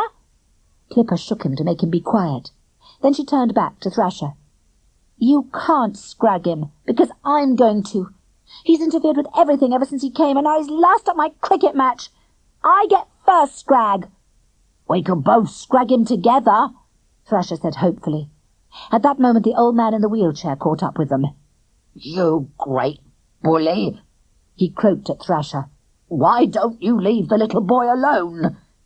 "He started it," Thrasher said sulkily. "You started it," shrieked Denzil. "Don't care who started it," the old man said firmly. "Big boys shouldn't get at little ones. That's all I know. Now get off home, you, or I'll be round to see your mother." Thrasher untangled his bike and glared at Denzil. "You wait, Batman," he muttered. "You'll see me again." He clambered onto his bike and pedalled away, and Clipper turned to the old man. "Thanks, Mr. " she said. "It was good you came up then. Saved me a lot of bother." The old man chuckled. "You didn't look as though you needed any help. I like to see a girl who can take care of herself." He jabbed a finger towards Denzil. "Just keep an eye on that young monkey. Needs to do something, he does. He's like a loose end waiting for something to tie up." "Pity he can't tie himself up," Clipper said crossly.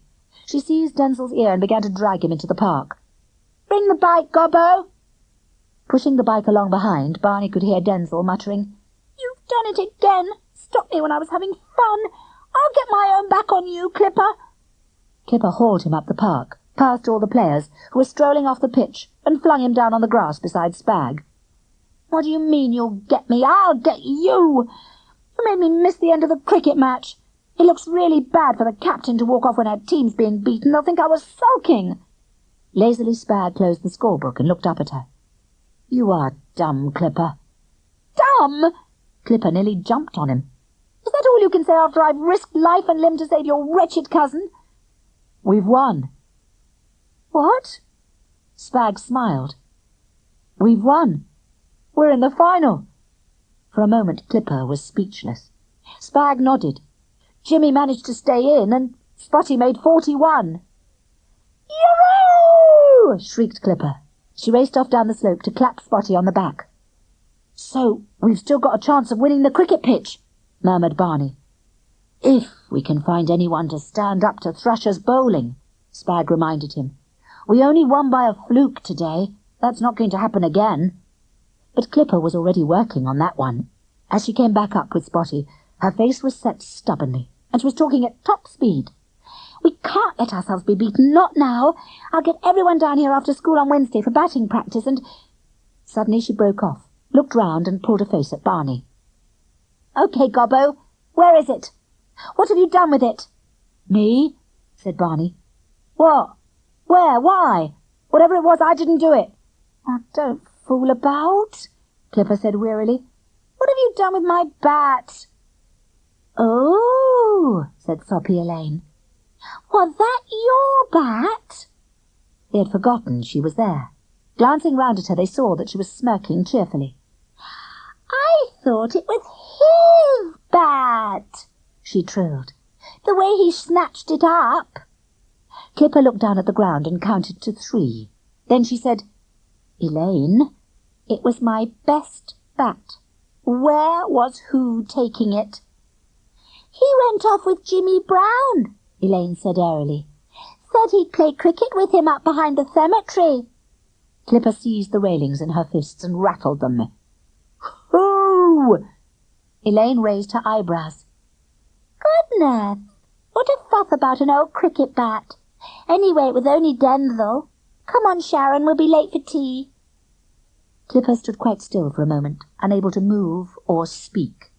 Then she said, as if she were strangling, "If he's damaged it, I'll... Barny looked at her anxiously. "Calm down a bit, Clipper. I don't think you ought to... I mean, he is Sprag's cousin." "Yes, she ought," Sprag said miserably. "He's the worst cousin anyone ever had, but even he ought to have known not to touch Clipper's bat. Come on, let's go and get it back." "It's probably too late," Clipper said with deathly calm. "You know what Denzil's like. Still, we'd better try." She set off towards the cemetery, followed by the other two. For most of the way she walked, whistling casually, as though she didn't particularly care. Behind her back, Sprag and Barny looked nervously at each other. Finally they reached the tall gates at the front of the cemetery.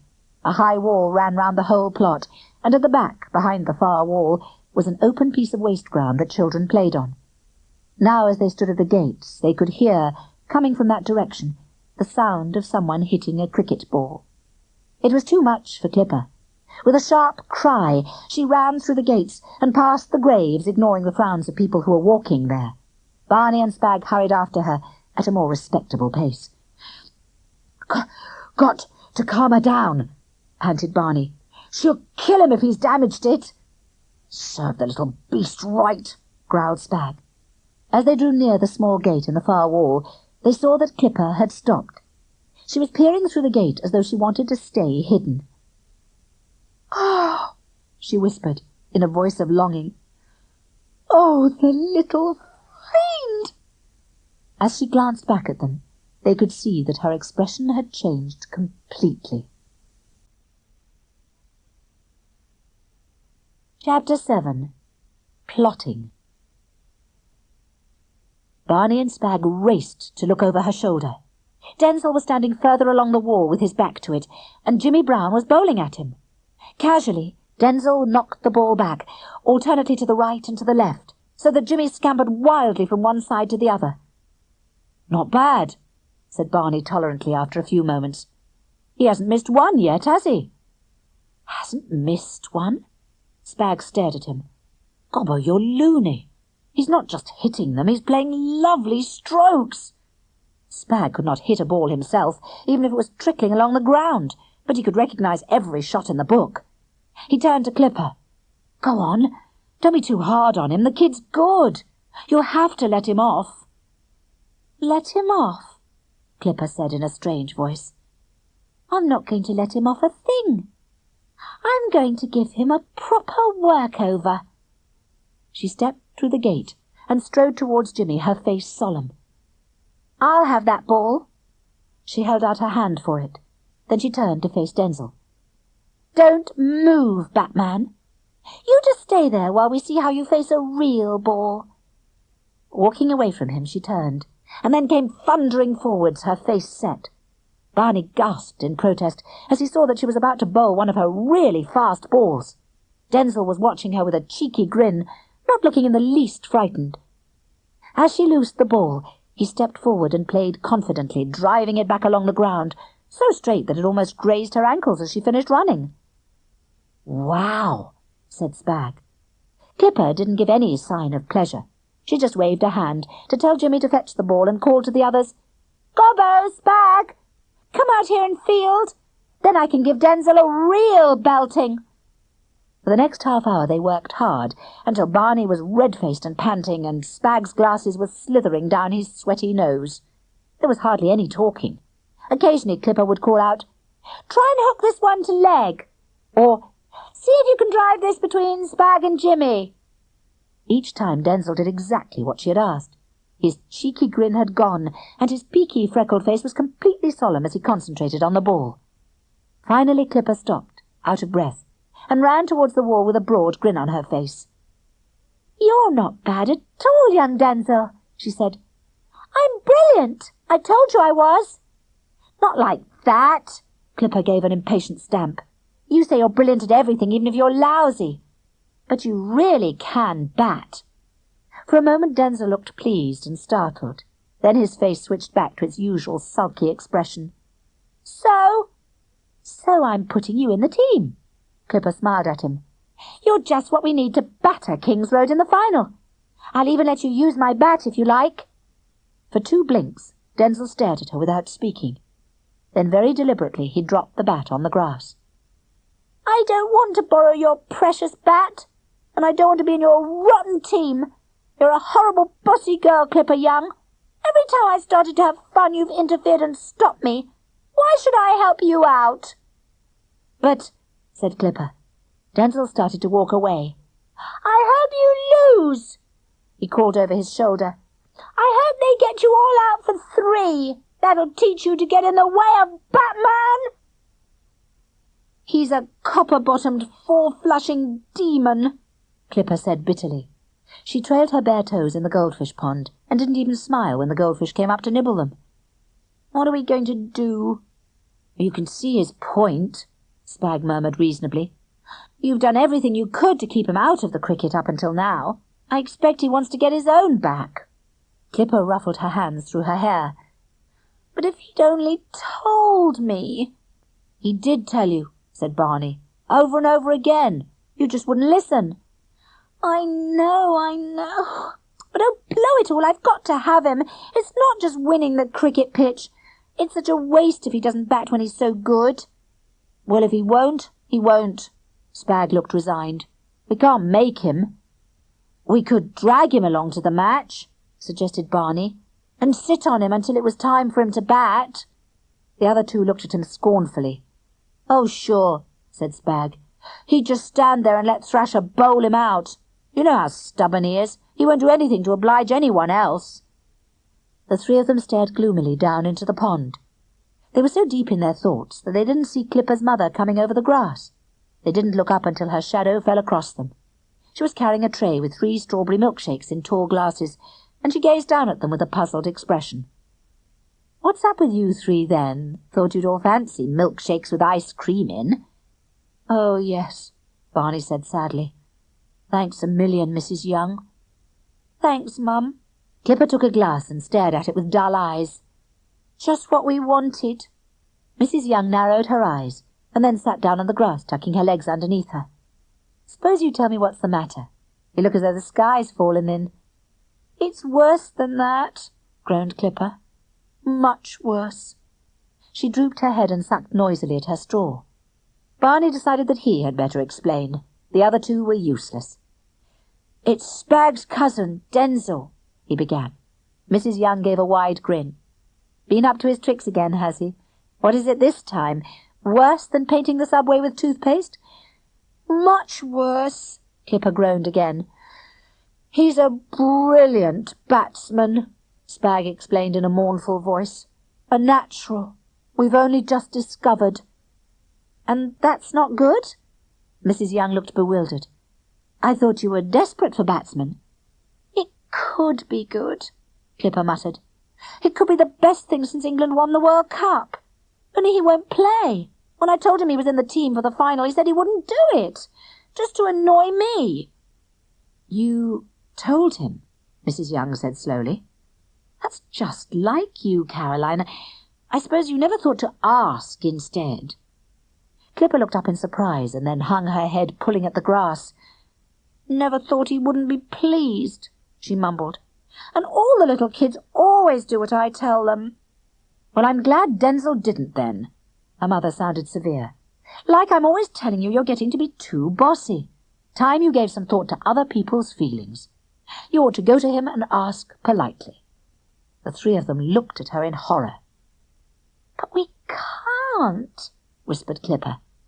"Not go to him and beg. Think how he'd gloat." "Besides," Sprag said, considering it, "it wouldn't do any good. He'd say no again just to annoy us." Mrs. Young shrugged and stood up. "If he's really like that, there's nothing you can do. Sounds like he won't play at all unless he wants to." She walked away across the grass, and Clipper dug her fingers into the earth and fumed. "But he ought to want to. He would if he weren't so dumb. It would let him have a go at Thrasher." Sprag shook his head. "I don't suppose he even knows Thrasher's in the King's Road team. How could he?" Suddenly Barny sat up, and a huge smile spread over his face. "I've got an idea," dear," he announced. "That's all we need," Clipper exploded. "Bliss, perfect bliss," muttered Sprag. The two of them flung themselves at him, knocking him over and rubbing his face in the grass while they tickled him until he was spluttering with rage. "No, listen," he said as they let him go. "It's brilliant, really foolproof." He lay back on the grass with his hands behind his head and looked up at the little clouds floating across the sky. "This is what we've got to do." And he began to explain. By the time he had finished, the others were looking at him quite seriously, and Clipper had even started to smile. "You know," she murmured, "I think it just might work." "Right," said Sprag, as they came out onto the roof at break time on Monday. "Now don't be too obvious. Just look as though we're plotting, so that we catch her attention." They sneaked elaborately across the playground, glancing all round as if to make sure they were not being watched. Halfway, Sprag dug Barny in the ribs. "It's working, Gobbo. She's looking round at us. Now just give her a second to get here." The three of them ducked down into their private corner behind the chimney stacks, and Clipper pressed her hand over her mouth to stop herself laughing. After a moment, they heard quick, light footsteps come tiptoeing over and stop suddenly. Sprag nodded to Clipper. "It's a secret," she said, just loudly enough to carry to the other side of the chimney stacks. "No one must know." There was the sound of another step, and Barney smirked as he saw a familiar pigtailed shadow thrown against the wall at the edge of the playground. "Especially Soppy Elaine," he said. "She's sure to tell. She'd probably tell Thrasher Dyson. He lives up her way and she's always gabbing on to him." Clipper grinned broadly. "Not Thrasher. He's the last person we want finding out. So you'll have to help us, Sprag. We must all go round and tell the people in the team that there's a secret cricket practice in the park, straight after school on Wednesday. We're going to work out our plan to deal with King's Road in the final." "Ah," Sprag nodded solemnly. "I can see why you don't want Thrasher Dyson to know. He'd be really pleased to spy on what we were up to." "Yeah," said Barney. "So remember, warn all the kids, it's a total, utter secret." "Especially from Soppy Elaine. Tell them," put in Clipper. "You know what a blabbermouth she is." There was a short, stifled gasp from the other side of the chimneys, and then the sound of feet hurrying away. Helpless with glee, Clipper hugged herself and writhed on the ground in silent laughter. Barney peered round the chimneys to make sure they were alone again. "That's all right, then. She'll never be able to resist passing on that piece of news. Everything should work perfectly as long as you can get Denzil down to the park on Wednesday, Sprag. Think you can?" Sprag looked heroic. "I'll tell him he can play with my radio-controlled aeroplane. He's bound to say yes to that. I just hope the plan works quickly, before he has time to do anything awful to it." Barney felt a bit nervous as he trailed down to the park with the rest of the team on Wednesday. He knew his plan was a good one, but there were things that could go wrong with it. Suppose Denzil guessed what they were up to, or Thrasher had to go to the dentist's. Barney chewed at the sides of his fingers. By the time the stumps had been stuck in the ground, Sprag and Denzil had appeared on the far side of the park. Denzil was crouched over the aeroplane, starting the engine, and Sprag was fluttering anxiously round him, waiting for him to break the propeller. Clipper ignored them and thumbed her nose absently at Soppy Elaine and Sharon Grove, who had tagged along as usual so that they could make stupid remarks. "Over here, everyone," she called. When the cricketers were gathered round her in a tight little group, she began to whisper very softly. "Now listen, everyone. I'm going to ask you to do something really weird. I can't explain for the moment, but you'll see why later on. I'm going to put each of you in to bat in turn, and I want you all to be terrible. I don't care how you do it, but make yourselves look as though you'd never touched a cricket bat before, no matter how much I shout at you and call you names." She gazed round at their puzzled faces and added with heavy emphasis, "Especially if you see Thrasher Dyson." "That's not fair," protested Spotty McGrew. "Think I'm going to make an idiot of myself in front of Thrasher? It'll be all over King's Road by tomorrow morning." "Exactly." Clipper winked at him and laid a finger along the side of her nose. "We're being crafty." Spotty looked at her suspiciously, and then shrugged. "Okay, you're the boss.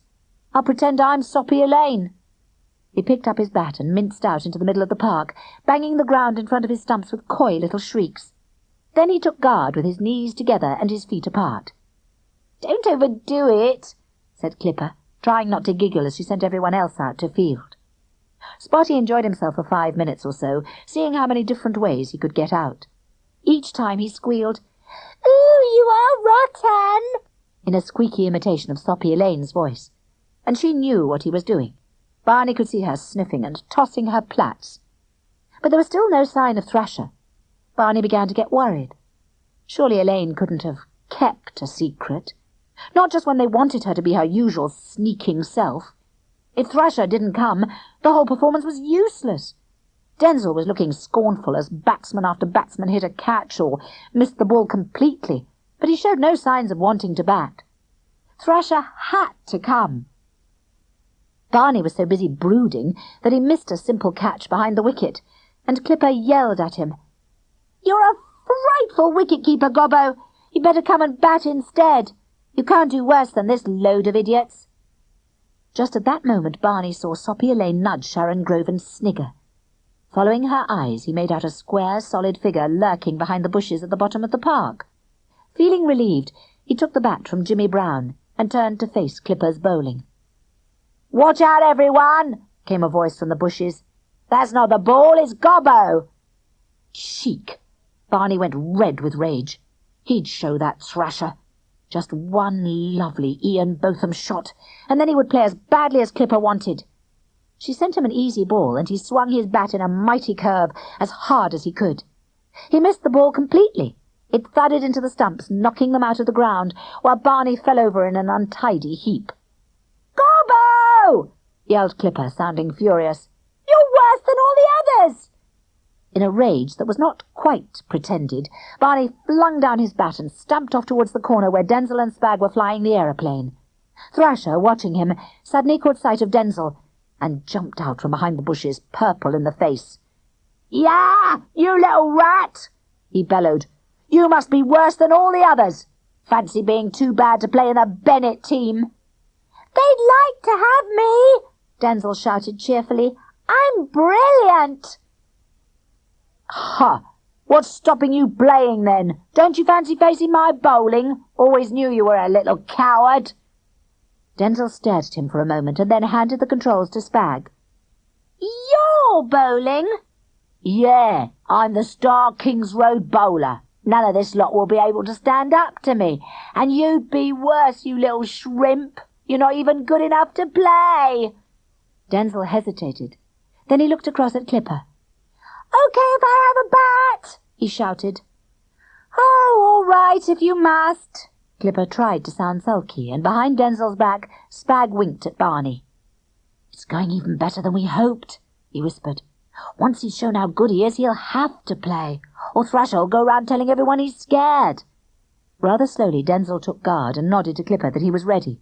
As she came racing towards him, he lifted his bat and played. He missed completely. The ball hit the wicket with a crack, knocking out the middle stump. "Oh," said Clipper in a strange voice, as Thrasher chortled, "you'd better have another go." Denzil hit the second ball with the edge of the bat, so that it chipped backwards onto the wicket and sent the bails flying. Clipper frowned. "This is your last chance," she said, looking puzzled. When she ran up, she lacked her usual bounce, and the ball was slower than usual. Denzil hit it square on, right up into the air. It rose, and then dropped lazily down straight over Clipper's head, so that she had to catch it in self-defence.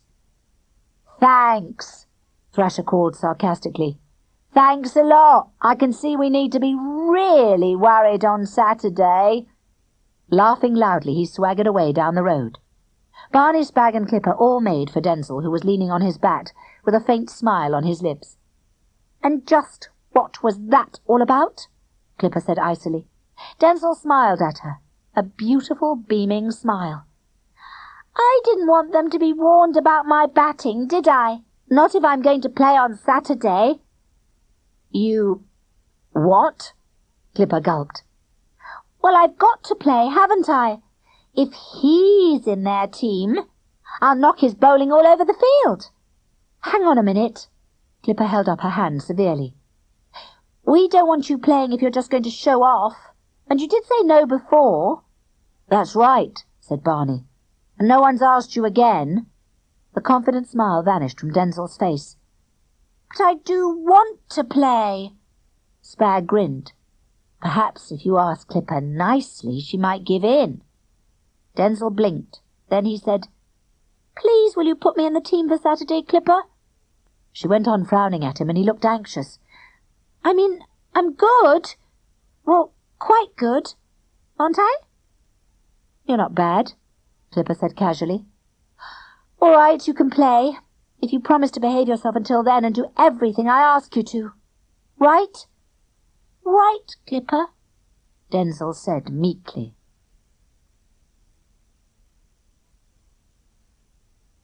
Chapter 8. The Final. "Fuss!" said Clipper in disgust. She sat in the minibus with her bat between her knees and stared crossly out of the window. "Just because it's the final, we've got to be introduced to the great Mr. Grimes and say please and thank you and have a tea party afterwards. It's enough to make anyone nervous. Why can't we just get on with the game?" "I think it's nice," Barny protested. He wriggled in the narrow seat, squashing Sprag, who was beside him. "At least we'll get to play on Mr. Grimes's cricket pitch, even if we don't win it." "What do you mean, even if we don't win?" Clipper looked fierce. "Of course we're going to win." She glanced anxiously at Denzil, who was sitting next to her. "We've got to win, haven't we, Sprag?" Sprag frowned. "I don't know that I can make a reliable prediction. I haven't studied the form of the King's Road team." "Oh, shut up." Clipper poked him in the back of the neck. "We don't want sums, we want encouragement. Of course we're going to win. But I wish we didn't have to put up with all this grand stuff first." The minibus had turned up a long drive. Ahead of them was a big house, and to its left the ground sloped down gently. At the foot of the slope was the cricket pitch, green and smooth, with a square of paler green marking the wicket. Clipper clutched her cricket bat tighter. "Oh, it's a beautiful pitch. I can't bear it if King's Road win it." "They look as though they own it already," Sprag said grimly. White-clad figures were milling about on the grass, and he could see the square shape of Thrasher swaggering up and down. With a squeak of brakes, the minibus pulled up on the gravel forecourt outside the house, and Mr. Fox turned round in the driving seat to look at the team. "Right now, you lot, I want you all to behave like angels. Mr. Grimes has been extraordinarily generous to lend the cricket pitch and have you all to tea afterwards. So no larking about. Right, Gobbo?" "Me?" Barny looked hurt. "All of you. Come on now. I want to introduce you to Mr. Grimes before the game starts." He got down to open the door. Climbing out, Clipper pulled at Barney's sleeve. "Look, Gobbo, there's that old bloke in the wheelchair, the one who's always hanging about. What's he doing here?" He was sitting in his chair on the gravel, grinning at them all. Barny shrugged. "Dunno. He seems to get everywhere. Perhaps—" But before he could finish, Mr. Fox was leading them forwards, towards the wheelchair. He smiled and shook the old man by the hand. "Good afternoon, Mr. Grimes. Very kind of you to have us." Barny gasped loudly. "You're Mr. Grimes?" Mr. Fox glared at him, but the old man chuckled. "Ha! Didn't expect it to be me, did you? What's the matter? Aren't I grand enough?" "No," stuttered Barny. "I mean, it's not that. But I thought Mr. Grimes would be really swish, with a Rolls-Royce and a chauffeur and—" Mr. Grimes snorted. "Huh! Can't see much out of a Rolls-Royce, can you? I like to know what's going on around this town, and I do, don't I?" He winked at Barny and went on chuckling to himself as Mr. Fox introduced the team. The chuckles didn't stop until Denzil stepped forward. Then Mr. Grimes looked startled and peered at him. "Glad to see you here, boy," he said gruffly. But he seemed thoughtful, and as they all started to move down the slope towards the cricket pitch, he beckoned Clipper closer to him. "Here," he muttered. "That little lad, the one with the toothpaste. You haven't put him in the team just to keep him out of mischief, have you?" "Of course not." Clipper sounded shocked.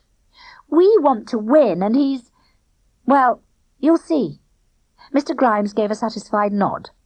"Just as long as you're not being soft with him. That one needs to be told straight when he's bad and when he's good." Clipper grinned. "You'll see," she said again as she stepped onto the field. Thrasher looked up and gave a loud laugh as he saw her coming. "Ah, you've turned up. Didn't think you'd bother." Clipper's chin went up and she opened her mouth, but Sprag was ready at her elbow. "Don't bother," he said quietly. "He'll learn." Clipper relaxed, and puzzled, Thrasher looked round for another victim. His face brightened as he saw Denzil. "Well, well, Batman. What's the matter, Clipper? Couldn't your blind player make it?" But Denzil just gave a feeble smile and stayed silent. Before Thrasher could have a go at anyone else, he and Clipper were called over to take the toss.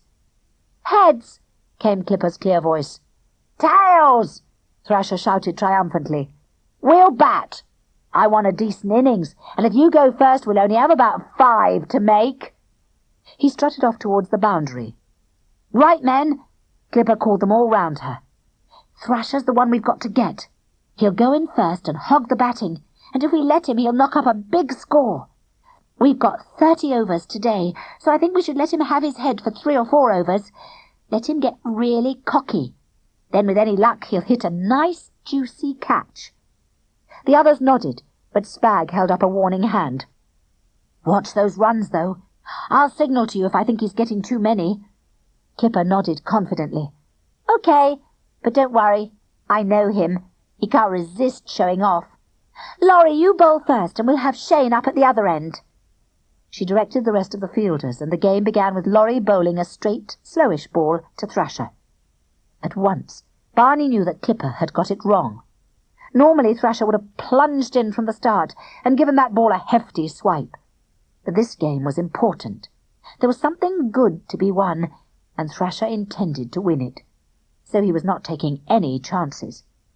He spent the first 2 or 3 balls carefully getting used to the wicket and the bowling, and when he did start to make runs, he was more cautious than usual. The score mounted steadily, and Barney began to chew his fingers. He could see Sprag over by the scoreboard, frowning as he marked the runs down, and Clipper was looking nervously at Thrasher. After 5 overs, the score was 20 runs, and Sprag was pulling faces at them. Barney nudged Clipper at the end of the over.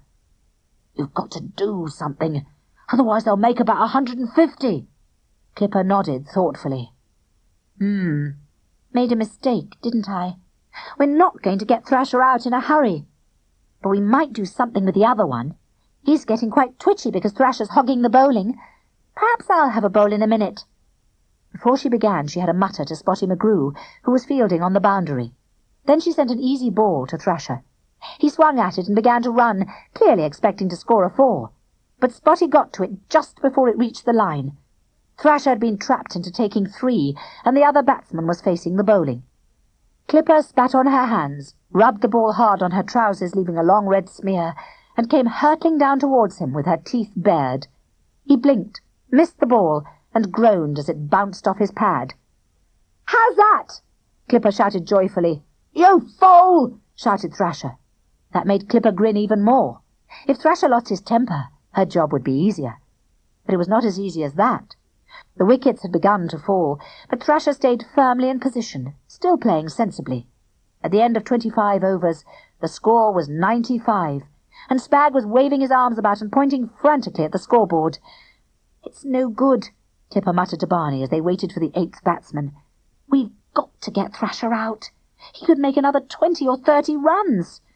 Barney pulled a face. "And you don't think we can beat that? Not even with Denzil?" Clipper glanced anxiously over at mid-on, where Denzil stood looking very pale. "He's not exactly bouncy today, is he? Perhaps he's ill. Or he's lost his nerve. He's only a little boy, after all. We can't pin everything on him. We've got to get Thrasher out."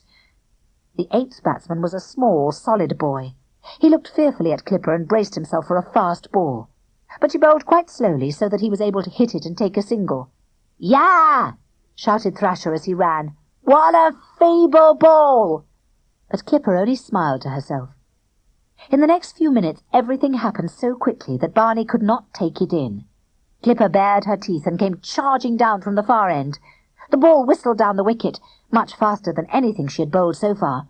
With a sneer, Thrasher stepped out to hit it, but it caught the edge of his bat and sailed up into the air, over his head, moving sideways and backwards. "Gobbo!" yelled Clipper. Thrasher glanced scornfully over his shoulder and began to run. Straining every muscle, Barney leapt for the ball, but although he tipped it with his fingers, he couldn't grasp it, and he fell to the ground in an ungainly heap. But suddenly everyone was cheering, because the ball had fallen forward onto the wicket. Thrasher was run out for 65, and King's Road had made 96. "Right, men!" yelled Clipper. "We've got them now!" It took only 3 overs and 8 runs. As the last wicket fell, Clipper raced round, banging the other fielders on the back. But when they came off the field, they found Sprag looking very gloomy. "No use gloating," he scowled. "We've got to make 105, and we've never had a 3-figure total."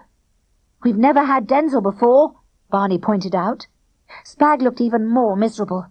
"Haven't you seen him? He looks as though he's about to drop down dead." Mr. Grimes, who was sitting beside Sprag, nodded in agreement. "Been watching him, I have. He's properly got the wind up." Denzil did look bad, as though he were about to be sick. He came trailing across the grass towards Clipper and said, "I don't really have to go in first, do I, please?" "But we agreed," began Clipper, frowning. Then she peered at him again and nodded. "Okay, perhaps you'd better have a rest. You can go in number 4. Mr. Grimes opened his mouth. Then he shut it again. "Shane," Clipper went on, "you can go in with Spotty. Don't worry, I don't expect a vast score. Just play steadily and let Spotty get the runs. He'll start us off okay." But she was wrong. Spotty was as nervous as everyone else. He spent the first 2 overs fumbling about, missing more balls than he hit, and scoring only 4. At the beginning of the 3rd over, he tried to pull himself together, lashed out at a fast ball from Thrasher, and was caught at mid-off. Clipper bit back her anger. "Tough luck, Spotty," she said as he came drooping back. "Bet you were dying to hit Thrasher's bowling all over the field." "Not just his bowling," Spotty said savagely. "His head. He's out there gloating." Mr. Grimes chuckled. "Never mind, lad. Happens to us all. I scored a duck in the most important match of my life. You come over and watch with me." Slightly soothed, Spotty took off his pads and threw them to Denzil before going to sit by the wheelchair. Denzil started to put them on, staring over at Martin Grant, who was going out to bat. Barney saw his hands shaking as he did up the buckles, and he decided it was time to cheer him up. "Won't be long now. The waiting's always the worst part, isn't it?" Denzil nodded dumbly, and Barney tried again. "Shouldn't be more than an over or so before one of those 2 is out. Then you can show Thrasher, eh?" Denzil nodded again, but he didn't even look pleased. Just went on staring out at the pitch. Barney looked at Sprag and Clipper and pulled a worried face. He was even more worried a quarter of an hour later, because Shane and Martin were still there. They seemed to be paralysed with nerves. They were playing very, very carefully. Too carefully to be out, but too carefully to score runs either. At the end of 10 overs, the score was only 20, and Clipper was fuming and biting her fingers. "The idiots! They're wasting time. We've only got 20 overs left now, and we've got 85 to score. It's impossible." At that moment Shane stepped out to hit the ball, dithered, missed it, and was stumped. Denzil stood up. "Well, here goes." He gulped. Clipper looked kindly at him. "Don't worry," she said with a visible effort. "It's only a game. We won't eat you if we don't win." Beside her she heard Mr. Grimes snort strangely. Denzil seemed very small as he walked out onto the pitch, with his knees knocking and his bat trailing. When he was halfway to the wicket, Mr. Grimes suddenly gripped the arms of his wheelchair and yelled at the top of his voice, "Might as well give up now, son. You're not big enough to do any good. Better go back to playing Batman." "What?" Clipper whirled at him, furious. "What do you think you're doing?" He grinned at her. "I'm not daft. Told you not to treat that one too soft, didn't I? You've got him all of a dither being kind to him, and he won't do anything unless he's angry. Look!" Denzil's head had gone up, and his face had turned very pink. He squared his shoulders and marched the rest of the way at top speed. "Now," said Mr. Grimes quietly. "The bowler should do the rest for us. I hope he doesn't let us down." Thrasher put his hands together and clapped sarcastically. "Oh, poor little thing. Does it want me to bowl underarm then, Diddums?" "Oh, well done," muttered Mr. Grimes. "Knew he'd do his stuff. Young Batman'll be okay now." Denzil was certainly fiery red. He didn't answer Thrasher, just tapped his bat on the ground and looked attentively at the bowling end. Thrasher did not bowl like Clipper with a long, steady run. He came up quite slowly until the last few yards, paused slightly, and then flung himself, arms and legs flailing furiously as the ball left his hand at high speed. It was a distracting sight, which made it difficult for a new batsman to keep his eye on the ball. But Denzil didn't waste any time staring at Thrasher. He stepped forward, swung his bat, and drove neatly to the boundary for 4. Thrasher's face was a lovely sight. His mouth dropped open, his eyes popped. "Yeah!" he yelled. "What a fluke! I'll have your stumps next time, Batman!" Denzil hit that ball for 4 in the other direction. Sprag wriggled his knees under the scorebook. "You know, I'm just beginning to enjoy myself." "Told you it was easy to handle, Denzil," Barney said smugly. "Told you we only needed to find something he liked doing." Clipper knocked him over absent-mindedly and sat on his chest. "Hope Martin has enough sense to let Denzil keep the batting. We've got to score fast and—" "Oh, good shot, Denzil!" Forgetting where she was sitting, she bounced up and down excitedly.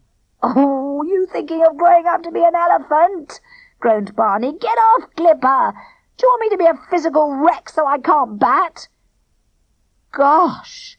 Clipper looked tragic. "You mean we might have to manage without you? We'd have no chance of winning then. Sob, weep." "You might need him at that," Mr. Grimes said. "That Martin's got himself out already. That's a catch if ever I saw one." "Yikes!" Clipper rolled onto the grass as the ball cracked into Thrasher's hands. "I'm in next and I haven't got my pads on." It took her a couple of minutes to do up the buckles, and all the time Thrasher was shouting, "You scared then, Clipper? Can't face my bowling? You can give up now if you like."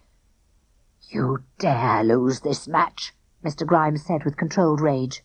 "If you do, I'll have to give my cricket pitch to King's Road, and I will not have that lout playing on it again." Clipper grinned at him. "Do my best." But it was soon clear that Clipper was not out to make a lot of runs. She quickly took a single and let Denzil face the bowling. The score began to mount again, and Mr. Grimes leant back in his wheelchair with an expression of deep pleasure. "It's a joy to watch that boy bat. He's a natural. What's the score now?" Sprag glanced down his neat columns of figures. 60. We've only got another 45 to make, and I think we might just do it. There's 12 overs to go, and we've got 7... Oh, no, we've only got 6 wickets.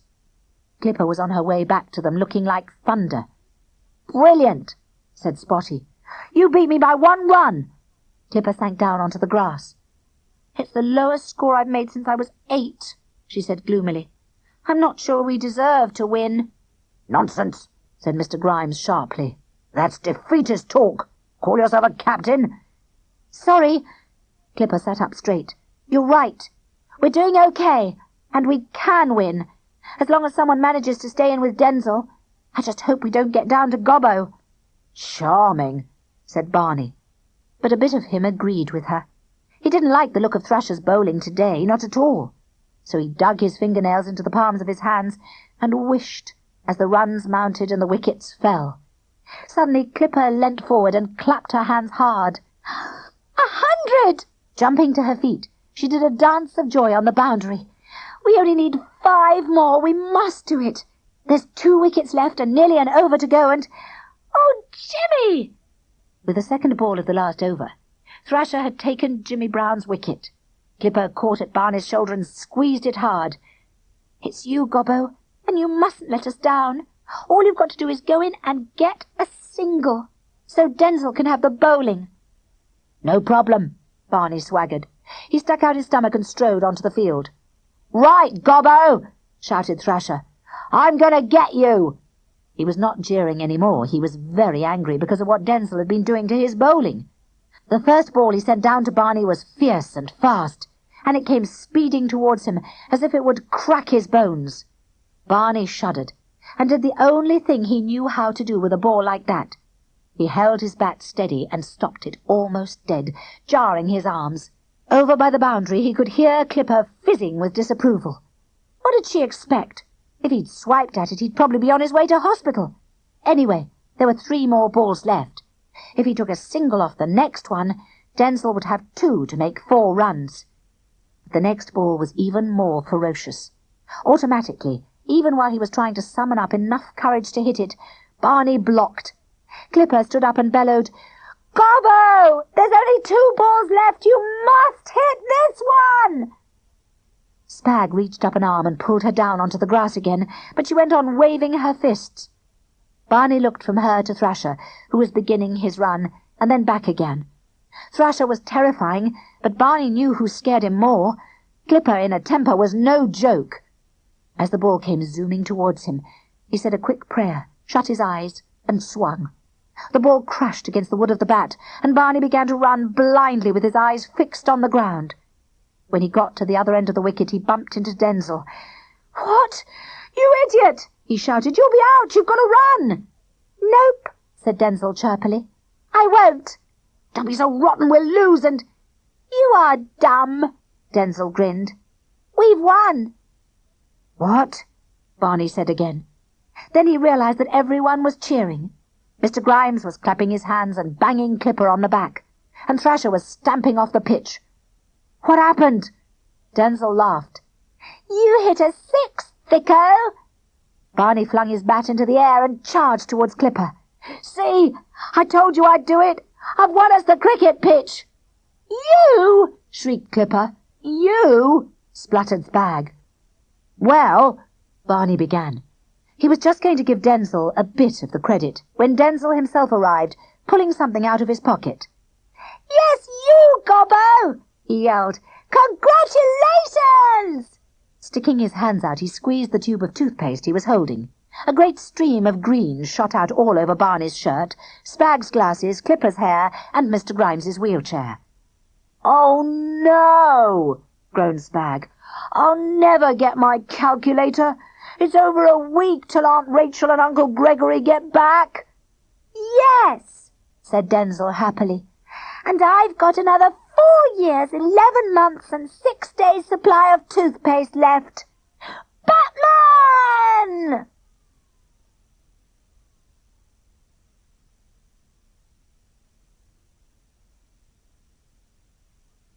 That was The Mintyglo Kid by Gillian Cross. Read by Karpf. We do hope you've enjoyed listening to this Chivers audiobook. For details of other Chivers titles, please ask at your local library or contact us, and we will be delighted to send you a catalogue listing all our titles, as well as information about our most recent releases. Our telephone number and address can be found on the box cover or catalogue.